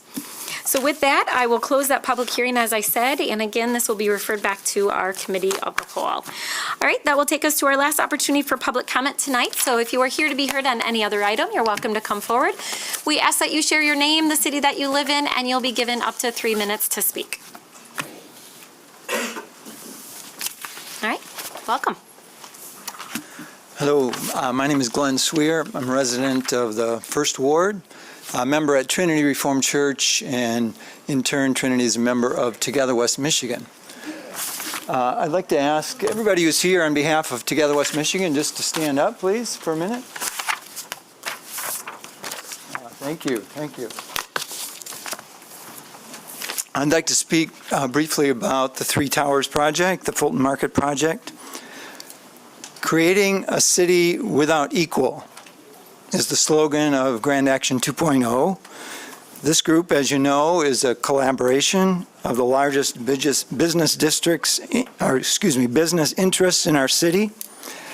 Creating a city without equal is a compelling vision. It also means that our public investment should have very clear public benefits for our entire city, not just limited to downtown. Right now, that's not happening with this project. Fortunately, there are other cities where we can find better examples of community benefit agreements. We just mentioned 3 of them. First, in Nashville. Nashville is about the same size as the Grand Rapids metro area. In 2018, Nashville offered $275 million in incentives to a developer to build a soccer stadium. But that didn't come for free. After local negotiations, the developer also incorporated these things into the agreement. 20% of the housing units built at the development are workforce or affordable housing. All stadium workers like ushers, ticket staff, and janitors are hired directly, not as contractors, and at a minimum of $15.50 an hour. The stadium includes a 4,000 square foot childcare facility with fees on a sliding basis. Construction careers for those with barriers to employment are included, and much more. Denver's another example, roughly the same size as the Grand Rapids metro area. A developer has proposed to redevelop 65 acres of parking into an entirely new neighborhood. In exchange for city support, these are some things included in the deal. 18% of the proposed 6,000 housing units would be affordable. 20% of the permanent jobs created would be reserved for those living in the nearby community. Funding for youth programming is included, and there will be an early learning center for at least 150 children. A third example here in our state is in Detroit.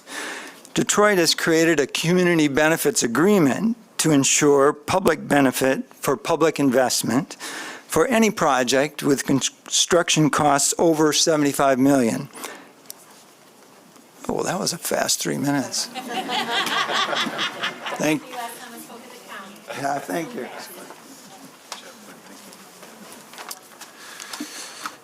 Good evening. My name is Nathan Dannison. I live in Caledonia, but I work in the 2nd Ward. I am a local church pastor, and I'm the minister at the Fountain Street Church.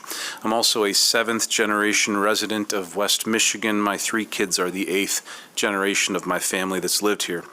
I want to quote Dr. Tim Bartik, an economist at the Upjohn Institute down the road in Kalamazoo and a personal friend of mine.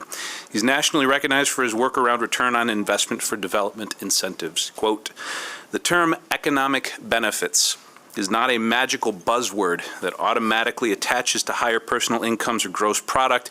Instead, economic benefits only mean something if they are reflected in increases in real economic well-being of individuals. And that should be the focus. Do individual residents benefit in the sense that their per capita income goes up? And who among residents reaps those per capita income benefit increases and who loses? Once we focus on the key issue, benefits or costs for individual residents, we're prepared to make better decisions," end quote. The Fulton Market project, as it stands, shows very little appreciation for the struggle of thousands of working class people in this city. It comes off as defending a status quo where the very rich get richer. And if this project doesn't address with more transparency and seriousness the reality of what's going on in the lives of the working people in this city, it will absolutely reinforce that status quo. As it stands, we can't afford to make this mistake, and we can't afford to set this precedent. One thing that we've heard over and over is that most of the incentives, most of the Three Towers project come from state money, as if that state money doesn't affect the residents of Grand Rapids. I want to remind us all that Grand Rapids residents are also residents of the state of Michigan. The state tax money that would be foregone over the next 20 to 30 years for this project would otherwise go to things that directly affect us. School funding that pays our teachers and school staff who are scraping by, health care, mental health care, and much more. How individual residents, especially working class people and those beyond the downtown, benefit from this project must go beyond the magical buzzword of economic benefits. A significantly stronger affordable housing contribution is a clear, impactful step in that direction. As it stands, this project is simply socializing the costs of construction and privatizing the returns. We are paying close attention, and we are aware of how this works. There's a clear return on investment for the rich, and there's buzzwords and empty promises for the rest of us. The people of this city need affordable housing, not buzzwords. Thank you. Amen.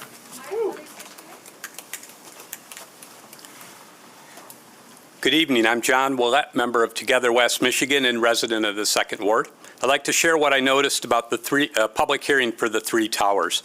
I noticed very deferential treatment for the representatives of the developer, especially Mr. Augustinelli from Michigan Growth Advisors. That treatment even begins with their names, whereas the commission is formal in most matters. The developers were Joe and Brad. The deferential treatment continues. Mr. Augustinelli spoke longer than city staff. He answered most questions.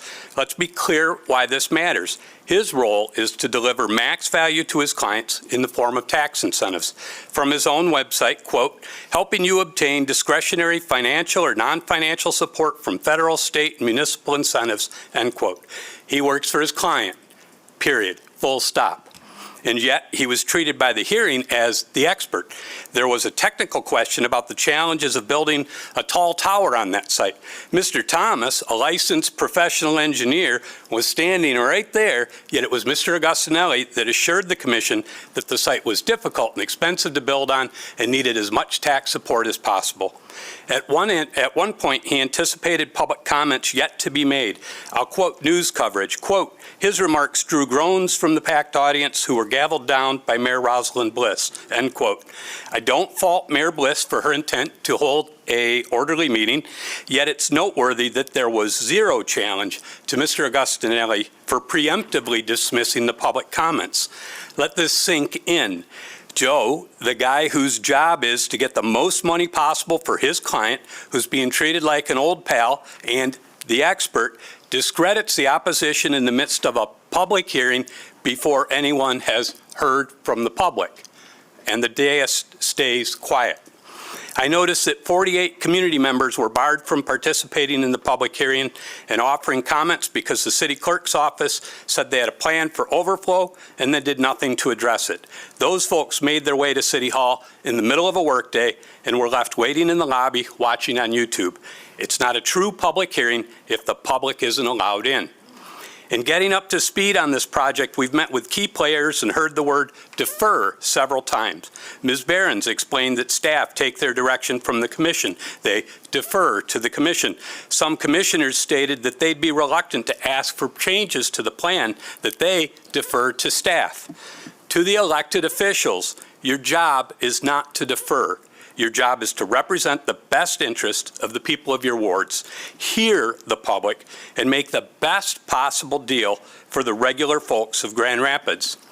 Amazingly, I have a few seconds left. Imagine how different the public response to the 3 towers might have been if there was a rich engagement plan like there was for the CMP. Hello, my name is Javier Ronquillo. I live in the city of Grand Rapids in the 1st Ward. And I'm part of Together West Michigan through St. Mark's and Everbloom Montessori Cooperative. I'm happy to be here today. I wasn't able to come in for the last time. I was one of the 40 people that stayed out. So I want to just share one more thing about the person that was doing the presentation. John put it perfectly, but I want to add one more thing, which is, if anything, that comment about dismissing the people that were coming after this person, saying that they didn't know about the economic reality, dismissing completely, I think this discredits the work that they have been doing. Discredits, they said that they had been here in the community, but by saying that comment, makes you wonder how much were they doing it really. The other thing that I want to talk about today is I heard some hopeful things after the comment and some very concerning things. I'll start with the concerning things. I heard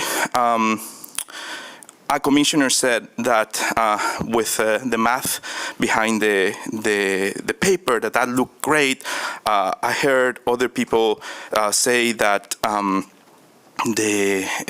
that they were surprised that it had a component of education.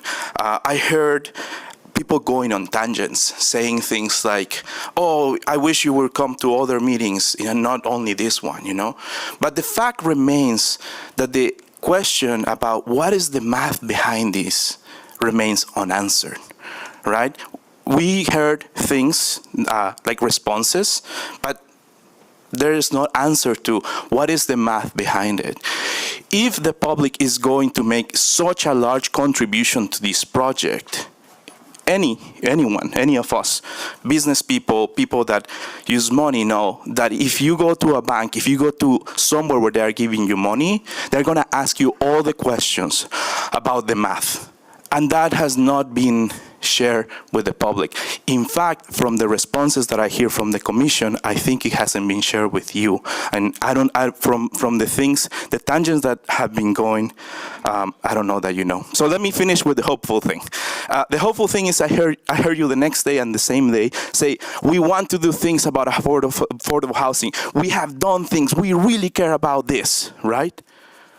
So show us the math. Show us what is behind this. And let's do a deal that actually serves all Grand Rapids. Please. Thank you. All right, others wish to be heard? Hi, I'm Sarah Van Zetten Bruins. I live and work in the First Ward. I'm a pastor at Trinity Reformed Church on the Northwest Side, and along with my congregation, I'm a part of Together West Michigan. On behalf of Together West Michigan, I will share a statement in response to a challenge to faith communities in our city that was given at last week's meeting.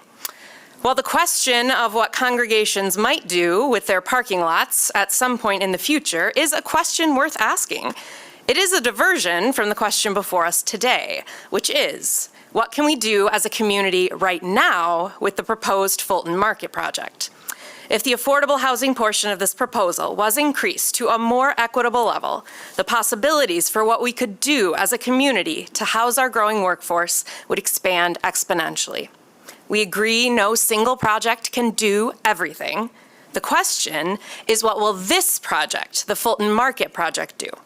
What will be the public benefit from this private development in exchange for the public dollars it is requesting as reimbursement? We reiterate our call to all of the commissioners to do due diligence on behalf of the taxpayers they represent, to understand the numbers, to transparently clarify the public benefit in exchange for public dollars, and to work out a stronger affordable housing contribution from this project. Thank you. Thank you. All right, others wish to be heard? Good evening. I'm Olivia Adams. I'm a First Ward resident. I'm also a Garfield Park neighbor, and I am the board president of the Garfield Parks Neighborhoods Association. I've been a Grand Rapids resident for over 10 years, and I moved to the Garfield Park neighborhood about 4 years ago.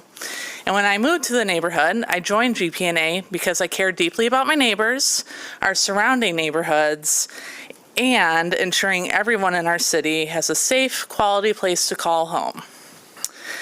We've seen a lot of projects and developments happen in our neighborhood, some where we get great engagement from the city and development, but most neighbors are left blindsided without information or transparent processes. Projects like the proposed Fulton Market development represent a missed opportunity to engage our community and gather valuable input from our neighbors about what they truly need. On behalf of GPNA and our neighbors, we call on the city to prioritize transparency and establish better processes for including community members in housing development projects, especially as we face a significant need for affordable, accessible housing in our city. To that end, we urge the city to require Fulmer Property Holdings to increase their contribution to the Affordable Housing Fund to between 10 to 20%. This project will also have a significant economic impact on our community. That's why we are advocating for a binding agreement requiring the developers to allocate $30 million in business to women and Black and Brown-owned contractors. Everyone in our community deserves access to opportunities and housing that supports a safe, healthy, and fulfilling life. We stand in our neighbors in downtown and across the city to ensure that Grand Rapids becomes a place where all neighbors can thrive. Thank you. Thank you. All right, others wish to be heard?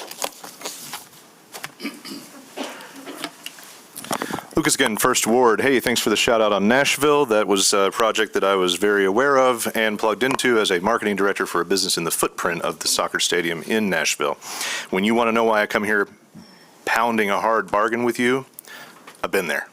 So let me move on to a little bit of discussion of the election. So yeah, okay, national results really suck. I'm going to choose to invest in the positive local results that we've seen here in Grand Rapids.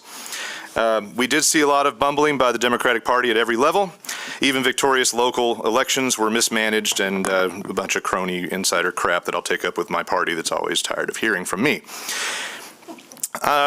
For the second cycle in a row, I just love the good news here. A community activist has nabbed the most votes in another clear mandate against the corruption and cultural rot of GRPS. 2 cycles in a row, the #1 vote getter. We got a new mayor. People ask me along the way, why are you supporting that a-hole? Well, I'm also described as an a-hole quite frequently, and he's my kind of a-hole, so I voted for him. The thing is, I'm never going to leave this room wondering what David LeGrand thinks, and that's not a slight, it's just a benefit. Third Ward, Mr. Kilgore beat the politics of insider appointments and deception. But in the First Ward, what a huge win for working people against the establishment and dark money, crooked politics. In West Side terms, 56% is a whooping. And the lies and the dirty tricks failed. They may have even backfired on the crooked operatives involved. So I brought a few of these dark money mailers. The first one was basically fine, except for the instant insider endorsements that are pretty normal in Grand Rapids politics. The next one has a photo of Carol Hennessy, used without her permission, taken with Dean's own cell phone, which I found very interesting to land on a supposedly separated mailer. I was there. It was at the West Grand 50th anniversary party. I saw it get taken. Then there's a weird, creepy, contrived photo of a dude creeping on kids, which is just a gross thing to use against a working mom. Then you get into this zone where he basically steals his opponent's color scheme, and there's this talk of supporters being radical. Who? The 56% whooping? Then there's this talk of allies and defund the police, boogity boogity. Except she doesn't have allies, she has a coalition. That's why she had a whooping. Right. And then thinly failed body shaming in the last one, which is the most. Your time's up. Do better. Lucas, your time's up. Yep. All right, others wish to be heard?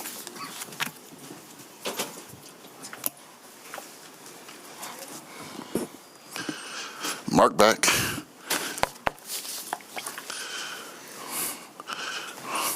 Okay, we had the local elections went, well, they were bittersweet for me though, but local elections went pretty well.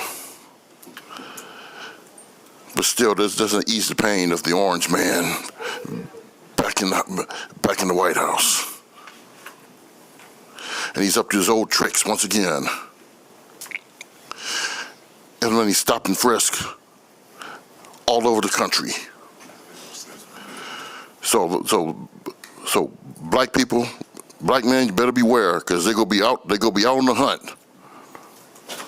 And black women, y'all ain't immune from it neither. in addition to stop and frisk, go have a variant called dump and spread. They'll yank your purse, open it, turn it upside down, and all your contents will be on top of the hood of the police vehicle. Everything. Your money, your ID, everything, all right down your panty liners and tampons. So spread them out.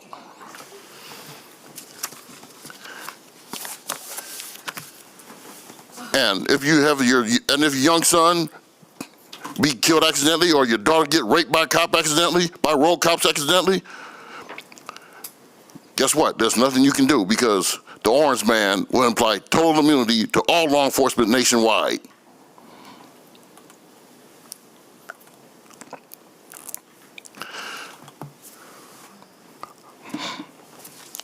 And for the LGBTQ, you're not out of the woods neither, because he's talking about criminalizing homosexuality, transgenderism.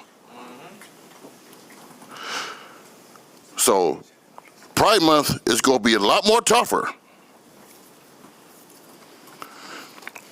because most of you people voted him in, and now you got to pay the price of what's going to happen. Because him and his cabinet, that includes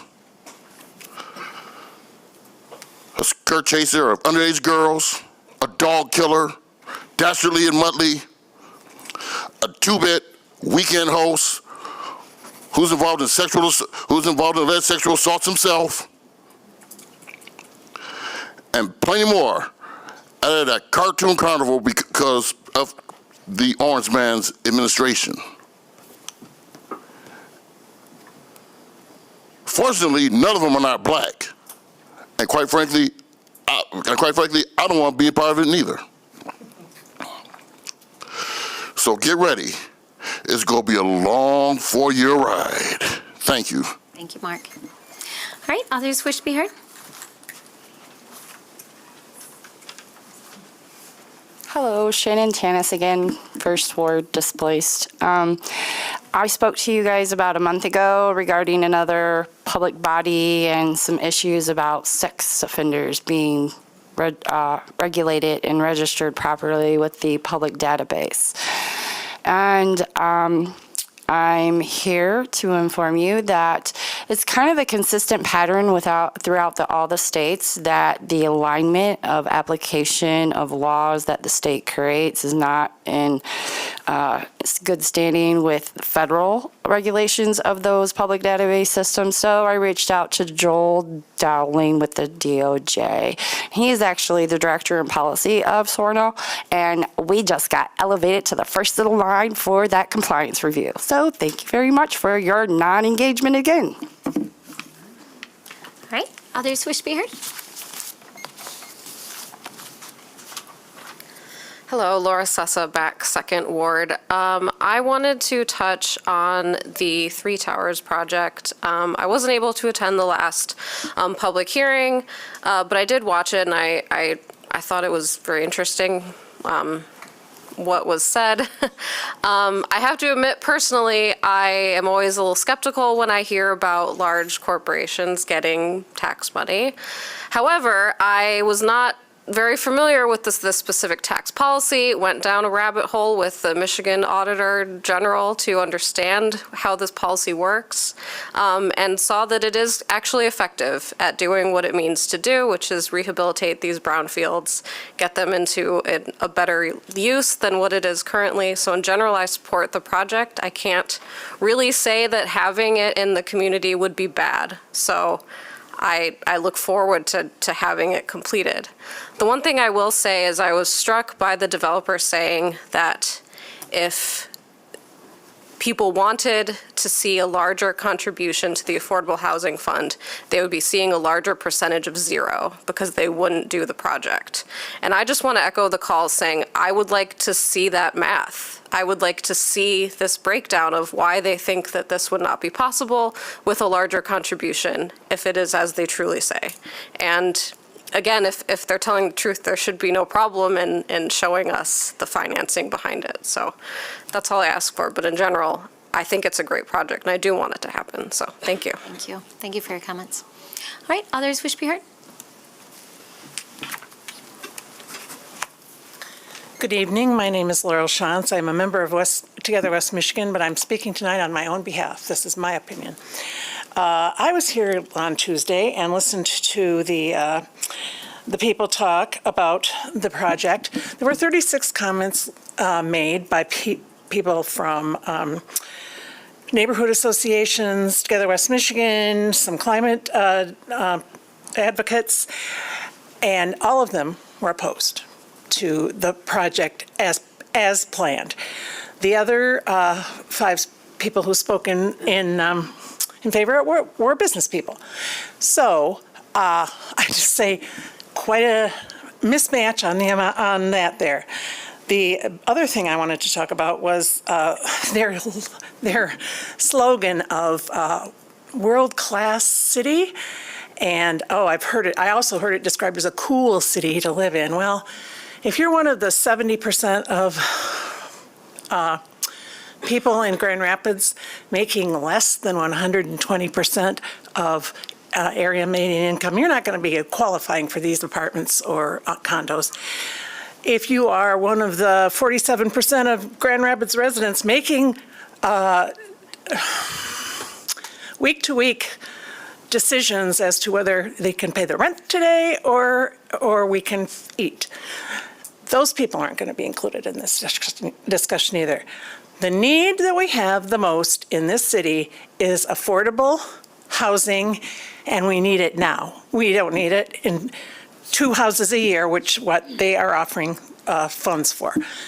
It's not a cool city. It's not a world-class city if we have people sleeping on the streets, living 4 families to a house, each family having their just a bedroom for them, or people like my own daughter who just at age 48 was able to get her own place by herself for the first time in her life, even though she has a master's degree and Montessori training. So this is a project that needs to increase the amount of money going into the Affordable Housing Fund, and I ask you to, like everyone else says, show us the numbers, convince us that the people who need it the most are being ignored as usual. Thank you. Thank you. All right, others wish to be heard? Hi, my name is Rachel Hyde, and I'm a resident of Grand Rapids, and I'm a student at Western, so I'm downtown sometimes. It strikes me that the timing is off here. We just heard about a master plan that will be presumably received on December 3rd, and this project is also set to vote on December 3rd. Let's set the vision for our city first. Also, let's please pause so that the developers and the proposers can consider all the comments that were provided. My understanding is there wasn't a lot of time for public input, being that most people just found out in September. That's only been a couple of months. So let's give them a chance to respond to our calls for financial transparency, environmental stewardship, and support of housing for more residents. I believe we can make this happen. We are an imaginative group of people. And I would also like to better understand what exactly is the public benefit with these public funds besides a walkway along the river. So let's give them some more time to return to us with a revised or just more transparent proposal, and then allow another time for public comment so that we can speak again and really believe that we are involved in the city's future. Thank you. Thanks. All right, others wish to be heard? Hello, my name is Mayor. So about the 3 buildings, I have a question. Because the buildings are set to be like rented at a price that is 150% more than what the median income of the residents around them. Now, there's this thing in the economy where if I build a building that is high-end and made for people with a lot of money, then everything around it goes up. Now, I fight for displacement. So if this goes through, let's say, for example, if it actually works, like if the plan for the buildings actually work, how would that be helping the community? Because it will push up prices for everything, including retail, the buildings around it. Anything around that area just becomes more expensive for the people who are already in there. Also, the buildings are not utilized to help the community that's already there. So I don't see how the buildings there that are going to be built are used for the people that are already there.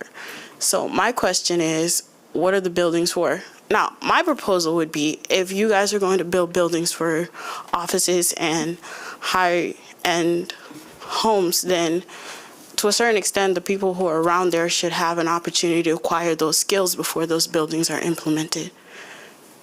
Now, the only people that I see that are actually benefiting from this construction plan is people who work in construction. Now, I can say I come from Job Corps, so we have students who are doing construction, so I know they're making money. But what about the rest of us? Thank you for your comments. Hi, I just wanted to end on a note of just thanking those of you who won't be returning in the new year. I don't know if I'll be at the any December meetings, and so I just wanted to say we'll miss your faces, we'll miss your hard work and enthusiasm. I know how much you all love this city, so thank you so much. And then, I totally wanted to say something else, but I forgot what it was, so no worries, I'll be back.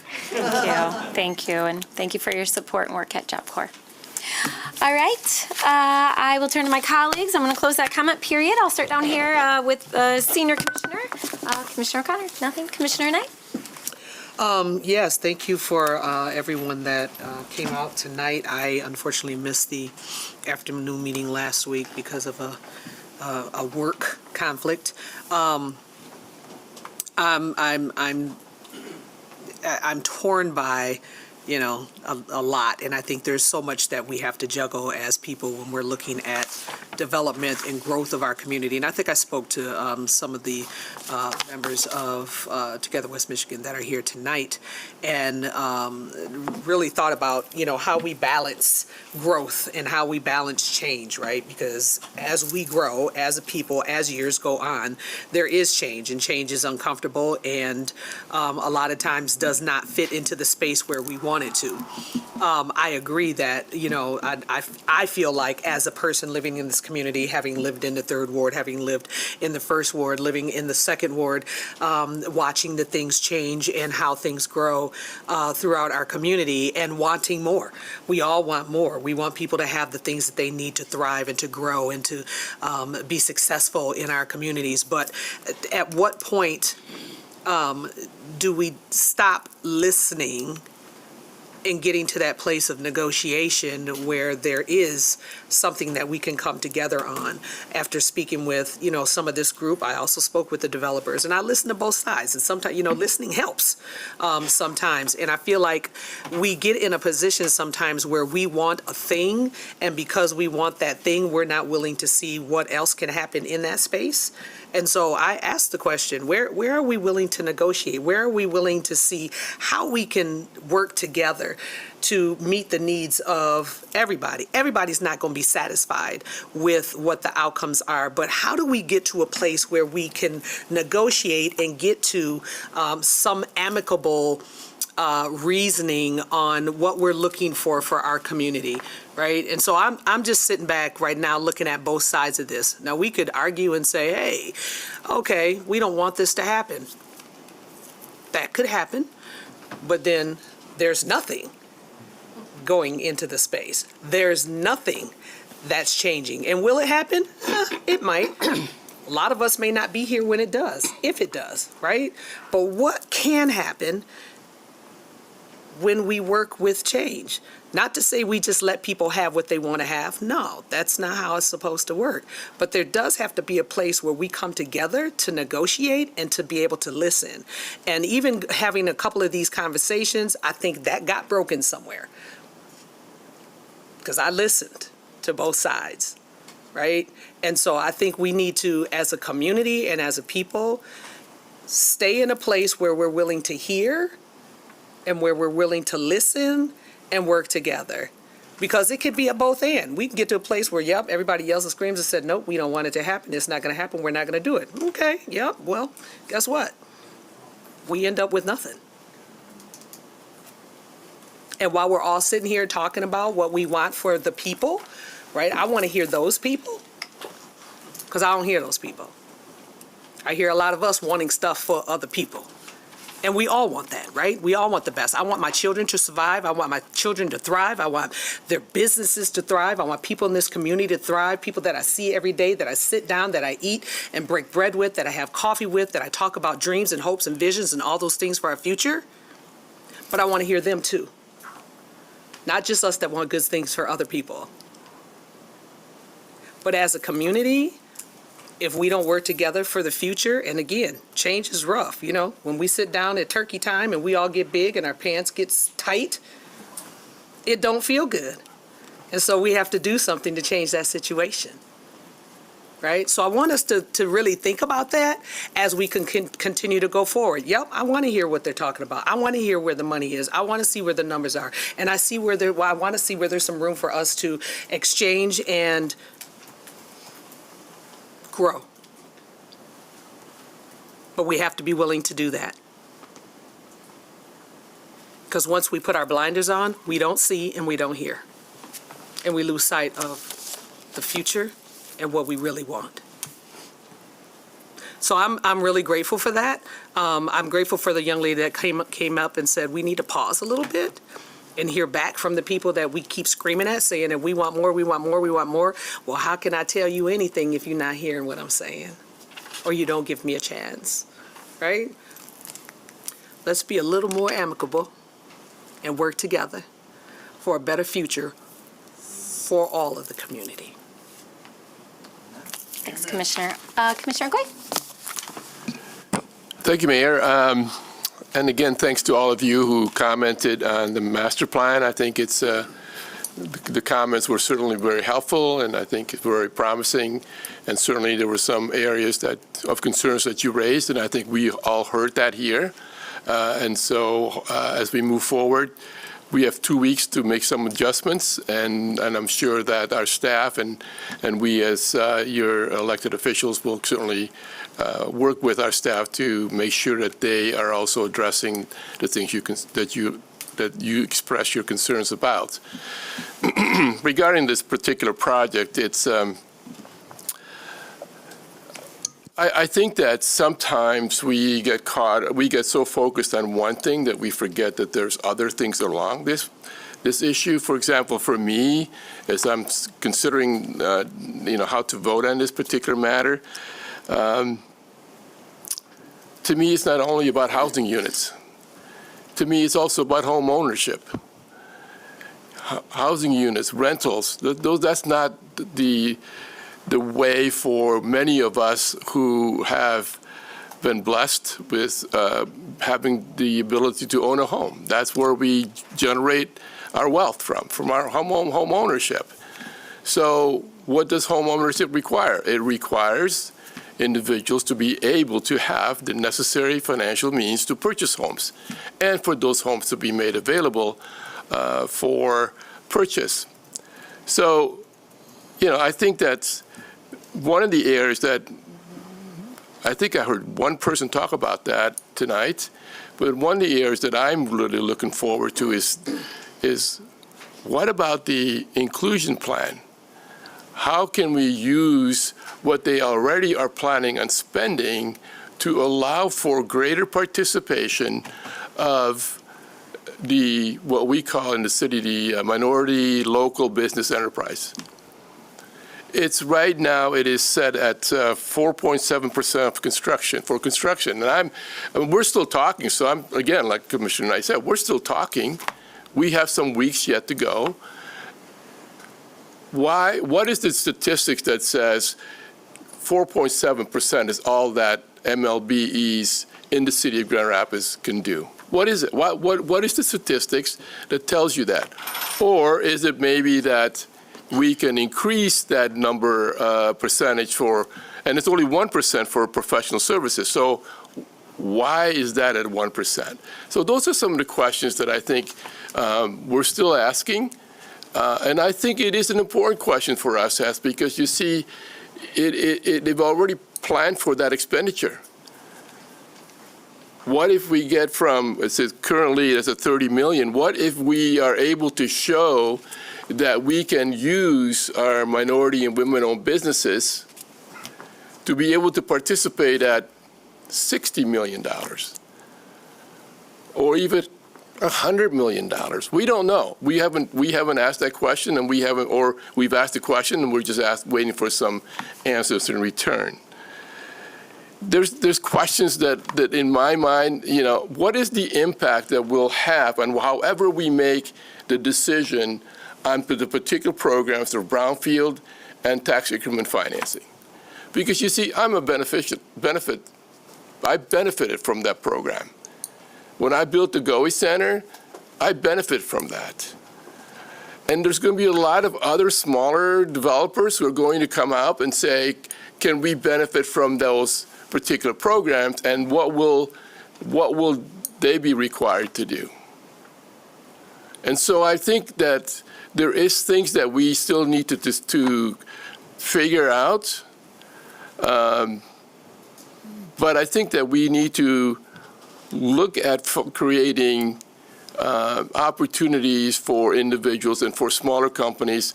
And as a third ward commissioner, I'll keep fighting for the fact that we have many of our own minority and women-owned businesses located in the third ward.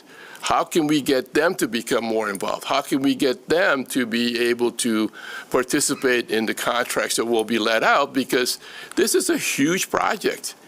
I don't think any one company in this town will be able to do everything. So there's got to be somewhere along the line, there's going to be subcontracting and all those kinds of things. And how do we ensure that the people across the city can participate in that, and especially the demographics that have been historically unable to participate? This is not a project that limits us as a city because of Prop 2 that was passed in 2006. This is a private project, and we can negotiate some of these things. So I hope that you will allow us to do some of this work, and I hope that we can find other means that will address the issues of investments and opportunities for new housing and as well as home ownership. I think, that's the thing that I'm still working on, and I'm still going to have conversations about with the developers. But again, I hope that we don't always just focus on what they're contributing to the Affordable Housing Fund. There's other ways in which we can benefit from their major investments into this project that is already planned for the expense and will not increase their expense.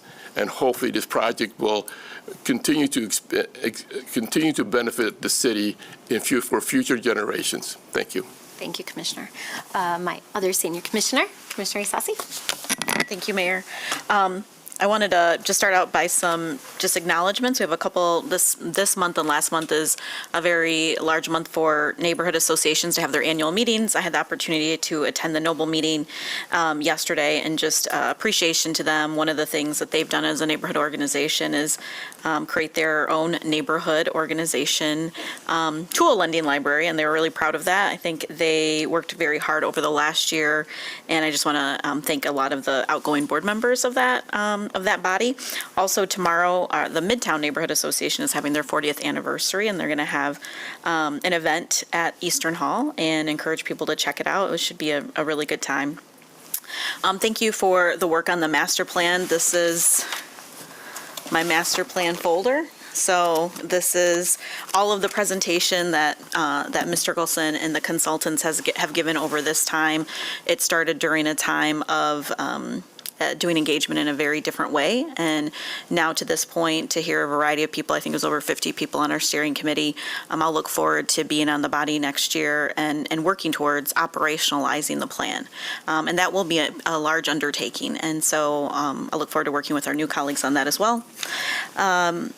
I also wanted to highlight, thank you for those that came and gave general comment as well. So this was a different, the day started and I kept thinking I was supposed to be somewhere, even though we didn't have like our committee meetings, and we're able to get some work done in some smaller group settings. But we heard from individuals, obviously again, and have heard a number of individuals, both asking a number of the questions around the Fulton Market project, some offering support, some wanting to know more, and so just appreciate that that continued engagement, and I'll look forward to continuing to meet with a variety of people, and particularly I think the questions that I asked was really around the sustainability plan and those pieces. The other thing that I wanted to highlight is that I think sometimes I do agree with some of my other colleagues today, we think about what's in front of us, but we also forget that there is a lot of other economic development tools that are available to us at both the state level and the city level. So I think today and yesterday there was information about the third cycle of RAP funding, and so this is funding, again, flowing through MEDC, that the city is working together to have collaborative applications. The last two cycles for this work were quite successful for us because I think there was connection and coordination at the level. And so Ms. Reneros and the team shared this information. I know people were already reaching out over the last week about, sort of how the city was going to coalesce around that. This is up to $500,000 or 50% of the project. This is also private-owned development, so I wanted to continue to highlight what are some of the different nuances. And, Laura, if anybody was going to go through those regulations, it was probably you to look through those things. Thank you for your service on Mobile GR and Vital Streets. But I think a lot of things can exist. We can be frustrated. We also can be excited. We heard last week at our mid-year review about the realities and the uncertainty about, sort of our continued financial picture, which I think the city as a whole has taken, probably a more conservative approach of how we should think about the income coming into the city and how that gets expended. And so I appreciate Ms. Claren providing that overview and just thinking through that. And what does that mean for every single investment and how we've been trying to enable at both what we can do at a local level but a state level. And so I've already thought about some people and reached out to some people who might be a fit for this next round of RAP funding, and just trying to put into context the different sort of investments and dollar amounts that we're looking at. And then lastly, I'll say, I yesterday talked to somebody. I know there were some comments about sort of elections, and campaigning and governing are so different. I thought campaigning was the hardest thing that I was ever going to do. I was like, this is so hard. I don't have kids, so those of you who have kids, I don't have that category, but it was one of the hardest things I ever did. And you almost didn't have to think about how hard it was until you got to the end, because you don't know if you're going to win. But governing is so different. There are things that I thought I wouldn't budge on, and until you have the issue in front of you, it's very nuanced, right? I think of a number of things, whether it's related to public safety or related to other agenda items that came up. And so I just wanted to point that out because I think we're going into a period where there will be a lot of uncertainty, but let's continue to remember campaigning is one thing and governing is a whole other. And that's also, hard, but it makes it better by people showing up and being engaged. And just thank you for everyone for giving your evening up tonight. Thanks, Commissioner. Commissioner Robbins? Yeah, thank you, Mayor. Appreciate all the thoughts that have been shared. I always appreciate your insights. Wanted to add my thanks very briefly to the city staff and the steering committee too for the community master plan process. I was able to go out and take part in some of the Butterworth area specific plans and listen to residents show up and share some thoughts, and really enjoyed that process. I did want to specifically touch on the Roosevelt Park truck traffic question. I know that's something that I've heard quite a lot about. I completely empathize and understand their frustration with that. And I know there's some challenges with its proximity to 131 and what we can and can't do just based on state and federal legislature. But I'm hoping over the next couple of years too, as we think about that problem, how we can better engage our legislators that work at those levels to see what ways we can maybe update those regulations to make it a safer neighborhood, because I definitely understand the concern there. And then secondly, without duplicating all my thoughts, last week specifically on the Fulton Market project, I thought it was timely going through the master plan and just reading a lot of the things and priorities we've heard from residents over the past 2 years going through this. Things like increased housing options and density in all parts of the city, expanding the variety of housing types and price points, focusing dense developments along bus routes where transportation options are available. I wrote probably a list of a dozen different things. And like we've said, and I'll reiterate, I think not every project can solve every problem within the city. That's a reality we have to acknowledge and work within, but was encouraged to see that it did meet many of the priorities that we have set within our city master plan. And I've met with many of you. I've fielded, I have read through every email, and held many different conversations. I've personally sought my own feedback from friends, family members, even way back to high school people who have moved back to the area, understanding what their thoughts are on the project too. So definitely a very diverse, I think, information set that we've been given in terms of what people hope to see out of that, but at least wanted to acknowledge the piece of recognizing its alignment with our city master plan, and look forward to hearing more on that soon. So have a good night. Commissioner? Thank you, Mayor. Good evening, everyone. And thank you all for staying. When folks come and give public comment or engage in a hearing, and then they leave, it's a little sad to kind of give our response back to an empty room. So thank you for staying this evening. And thank you all for those who have worked on the community master plan, who came here tonight to speak on the community master plan. It was a lot of hard work, and I just commend you all, especially on the engagement piece. A lot of people highlighted how robust and satisfactory that was this time around. Some things that I'm really excited about within the plan, there's many, but really on the housing piece, the anti-displacement plan, actually getting that done, written, and implemented, as well as better supporting infill development are things that I'm excited about. On the mobility and EV infrastructure, improving that so we can have better access in public spaces, but also in our homes. And then related to our vital business districts is improving the capacity of our CIAs to support them.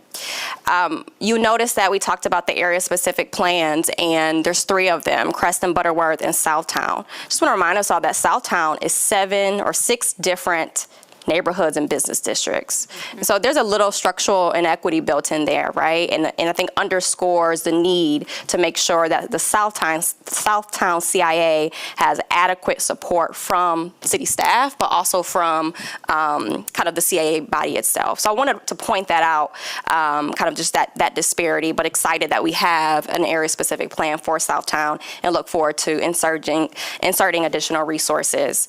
I thought some of the comments tonight related to the master plan were really enlightening. The folks who spoke to the truck enforcement issue around the city, I would love to hear more about that, what's being done.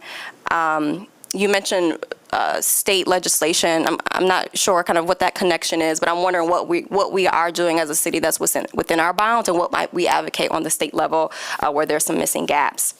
I thought folks who brought up the health concerns, and when we're talking about a community master plan and we're looking at infrastructure, we're looking at building, we're looking at mobility, this idea of emissions and health impacts, I think, and air quality is really, really important. But I'm not sure it is explicitly listed in the master plan. And so I think that was really great tangible feedback of being really clear that as we grow, how do we take into account the impacts of public health related to building, construction, and mobility.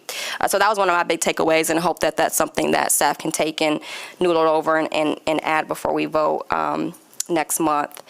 I thought the ideas around keeping or emphasizing implementation and operationalizing the plan were really important, and the suggestion of infusing our strategic plan updates with community master plan updates was really a smart design choice, and hope that we can do that so we don't lose sight of what's in here, because it's so important and a whole lot of work went into it. So those are my comments on the community master plan. Shifting gears a little bit, I want to talk a little bit about the 3 towers, Fulton and Market development. Appreciate everyone who came out last week. Appreciate everyone who came out today, and everyone who has corresponded in one way or another, whether it's by phone, text, or email over the last month or so. I think there's been a little bit of a dismissal of some of the ideas and advocacy that diverse community members, when I say diverse, I mean a lot of the groups that some of you named today, faith, neighborhood associations, nonprofits, the small developers, so on and so forth. And there's been a bit of a dismissal, I think, in explaining away really legitimate concerns. And I don't think it's radical, and I don't think it's delegitimate for community to say, we expect meaningful local investment in our community and with quality jobs and investing in our small business economy and ensuring that large projects like this don't just benefit a few private individuals or private entities. I don't think that's radical. I think that's a reasonable highlight and a reasonable ask that we all should consider. When we were looking at the soccer stadium, the amphitheater projects, there were also concerns around who initiated the developments, who would benefit from it. And I, along with everyone here, was in full support of those projects. And for me, I think what was important in consideration of those was that they will be publicly owned, that they will be self-generating, and that the CAA, which our mayor serves on, would have the opportunity to really influence the operation of them, making sure there's minority and local vendors, making sure community has access to those spaces, so on and so forth. But I think this project is very different. This project is very different. It's private. It's for profit. How much profit? We don't know. There's a call for what does that look like, and we haven't heard. So it's private, it's for profit, and it's on valuable riverfront in a time where we are redeveloping our entire riverfront and riverfront walkway. So I think it's positioned differently. And folks are right. When you look at similar projects around the country, there is significant community benefit. It can range from 5% all the way up to 50 and 60% are some of the examples that I've seen. And as others have said, it's not just monetary, cash infusions. It's also vendor diversity. It's investment in local training programs. It can look a lot of different ways. And right now, the inclusion of the affordable housing piece, I think, is really a check mark. In order to capture the full incentive related to residential income tax, I think of $30-something million, there has to be an affordable housing plan. And so this is more of a checkbox as opposed to a meaningful local investment. And so I think when you look at other cities and when they say invest meaningfully locally, as you do this private for-profit development, make sure that we all benefit. Some folks, I think Nathan and others and John really broke down what that economic benefit, different definitions of it. The young lady May kind of broke down the importance of job training programs and what it means to be anti-displacement in our efforts. And I think that's really important. And I think it's embarrassing if we accept a project that is only giving 1% back, 1% of community benefit back to community when other cities are looking at 20, 30, 40, 50%. It's unacceptable. And so, I am standing with, and I will also say on that, the incentives, as the developers have said, as many of you have said, the incentives is what makes this feasible. So let's make it feasible. Let's make it possible. Let's make this happen. But let's also make sure that we're asking for a clear, direct benefit to our entire community as we support this build. I know it's time sensitive. I know there's some deadlines with the state that we need to keep in mind. But I'm with community on this. I think the owners and the developers can do better and should do better, and we should make them do better. Other communities are able to secure significant community benefit agreements because there's a public call for it. We've checked that, but there's also political support. That's us. That's this body. And so I ask you all to join me in saying we want meaningful community investment in relationship to this project. We don't want to just let it happen however it happens, recognizing that this project is so different from anything else we've seen.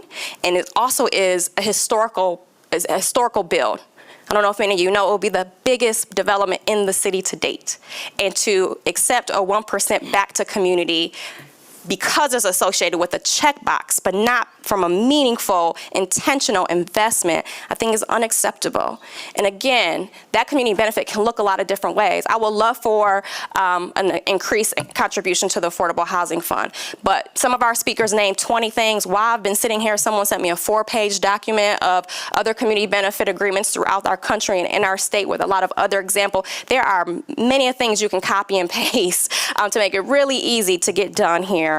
And I also want to note too, and I think this is really important for us all to realize, is that the only folks who came in full unedited support of this project were those who benefit from this project professionally.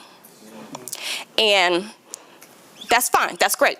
I don't have a problem with that alone, but I do think it's telling when no community member from their own volition is saying, yes, we support this project as is currently structured. And so I think that's a call for all of us to say, you know what, how might we partner with community, take up these calls to action, make sure this project gets done, but also ask for something in return. I think that's more than feasible. So again, I'm standing with community on this. I am not willing to support this project as is, and I call for my colleagues to join me in that and to ask for more. I don't think these calls are unreasonable. I don't think they make the project totally unfeasible. It doesn't have to be 20% if that makes it totally impossible, but it can be something, and we should ask and we should call and we should require something. Thank you. All right, thanks, Commissioner. No clapping. No clapping. Others still have an opportunity to speak. Thank you for your comments. I respect your opinion just as much as I respect the opinion of our other colleagues. So thank you. City Clerk? Just briefly. The county finished their canvass today of the election. Just because Election Day was a couple weeks ago, there's still election work that continues on. So the canvass was done by the county today. They turned their results to the state. Now the state will do their canvass. So the process moves on. In Grand Rapids, we had about a 64% turnout, which is right around average for a presidential election. So 97,000 Grand Rapidians voted in the election, which is a little bit less than 2020. And then there was different options for voting as well. So 35,000 exercised their vote by absentee ballot. 20,000 came out for early voting compared to 934 in August. So kind of a big increase. So everybody got to get used to voting in our early voting in 4 locations. So that was successful. And then 43,000 people about voted on Election Day in their local precinct. I want to thank the hundreds of election workers who serve their fellow residents by working early voting. Some of them worked all 9 days of early voting. They were tired. It was running an election day every day, and they did amazing work with that, with some of the facilities that we used as well. There's really unique facilities in order to use for 9 straight days. So we're limited to what facilities we can use. So thankful for all those election workers who spent hours and hours and hours serving their fellow Grand Rapidians. So thank you. Thank you. Mayor, really. Thanks, City Clerk. May I, really quickly? You mentioned, you respect our opinions, and I just wanted to say thank you, and I respect the differing opinions along at this dais too. But I also want to say that there are many people on this dais who, in one-on-one conversations, say they want more. They want more out of this project for the community. And so I'm just saying, let's not allow people to take our votes for granted, and let's match our votes with our desires. And thank you. You know what, you can speak your opinion, and I respect that, and I'll let my colleagues speak theirs. So I don't want anyone speaking for each other. I'm not speaking for anyone. I appreciate your opinion, and I fully It's more than respect opinion, it. it's a fact. Don't let people take your votes for I'm not going to granted. argue with you. We're not I arguing. can disagree with you. They can. And that's okay too. They can. City Attorney? No. City Manager? Thank you, Mayor, and thank you, all the staff for the work for tonight. I want to just congratulate Grand Rapids Public Museum and the gift from the state of Michigan, the $1 million gift for the expansion of the Community Archive and Resource Center that will help with making the display of artifacts more public and available to the community, and making sure that we're properly archiving our history. I do want to acknowledge all the feedback today. This was not the public hearing, but obviously it's public comment regarding the project. Our economic development staff will make sure that the developers are aware of the feedback and share it with them, but the project is going to come back for this body's deliberation on December the 3rd. Also, I'm very grateful for the master plan efforts, and I remember as we were planning the engagement, it was during the pandemic, and we said we were going to be more intentional than we've ever been before in terms of any previous master plan. And even the naming of it as Community Master Plan speaks to that. So thank you for acknowledging that and also participating in that. And I too look forward to both the adoption of it and eventually the utilization and implementation of it. And finally, the Public Safety Committee today, feels like I've been in this room all day. It's because we have. We started with the onboarding of some of our commissioner-elect and mayor-elect today at 10, and then we had the Public Safety Committee later on this afternoon, and there was a lot of important discussion about the health and safety of the public related to wildlife and deer in particular. And that item, too, we'll plan to come back on December 3rd and do a briefing at the Committee of the Whole to see, ensure that we have some consensus on how we move forward to keep our community safe. Thank you. Thank you, City Manager. And I'll just end with a couple things. I will look forward to talking to my colleagues at our next meeting when these items that many of you came out tonight to speak about, whether it's the master plan or the Fulton and Market Transformational Brownfield, come back before us on December 3rd. And I anticipate we'll have a robust conversation. We're still continuing to listen, ask good questions, and I'll continue to do that. I personally know a lot of work that has gone into getting this project to where it is today. I'm very familiar with this incentive that was created specifically for large-scale projects such as this, largely in urban cores. I think a couple people talked about displacement. I want to remind everyone this is an asphalt parking lot that has sat there for decades. That is very difficult to develop. Is there a community benefit that I want to see from this? Absolutely. What that looks like, I think, is more than just the aspect of the housing component, which is important, but there are other important components of this as well that some of my colleagues spoke to, and we'll continue to work on that. The reality is that projects like this aren't easy to happen, aren't easy to pull together. And you look at some of the developments that have been proposed in other cities, and they have fallen apart because they are such difficult projects to move forward. Those are conversations we'll continue to have as we move forward with deliberation and a vote. And I always remind my colleagues it's okay to vote no and to have split votes. I don't ever expect unanimous votes around this table. When we get them, it shows that we're all of one mind. But when we don't, that's the beauty of all of us coming forward with our own opinion and voting our conscience. I will speak to one other element that I heard a number of people speak about tonight, and that is about how do we as a community make sure that we're providing opportunity. And, the master plan, as I said, is a land use plan, but there's a whole host of other important initiatives happening in our community, whether it's the work around pedestrian friendly and bicycle friendly and the work that's happening in that space, but specifically around education and creating opportunity for young people in our community. I'm really proud of the work that this community, in partnership with GRPS, the work that we did to create the Promise Scholarship. And today we have over 1,000 young people who graduated from a high school right here in our city, regardless of their status, that are going to GRCC at no cost, fully paid, with additional funds to help with transportation and housing and food. And I believe that that is going to change the trajectory for so many young people in the city and have an impact for generations to come. Our city has also stepped up around workforce development. We've partnered with GRCC. We started cadet programs. The city manager led the Grow 1000 program. So yes, the master plan talks about opportunity, but we also know that a land use plan, it's really hard to push for those opportunities through a land use plan. And that's why all of the other work that we do outside of the master plan is just as important. Whether it's issues around housing and homelessness or education and educational opportunity and workforce development. Many of my colleagues serve on CIAs, they serve on workforce development organizations. All of that really comes together. This is not, the work that we do is not just we're going to do one thing and that's going to solve all the problems in our city. complex problems face every single community, and they require complex solutions that are multifaceted. I wish it was that easy, that we just, have one project solve all of our ills, or we have one initiative or one effort, but that's just not the reality.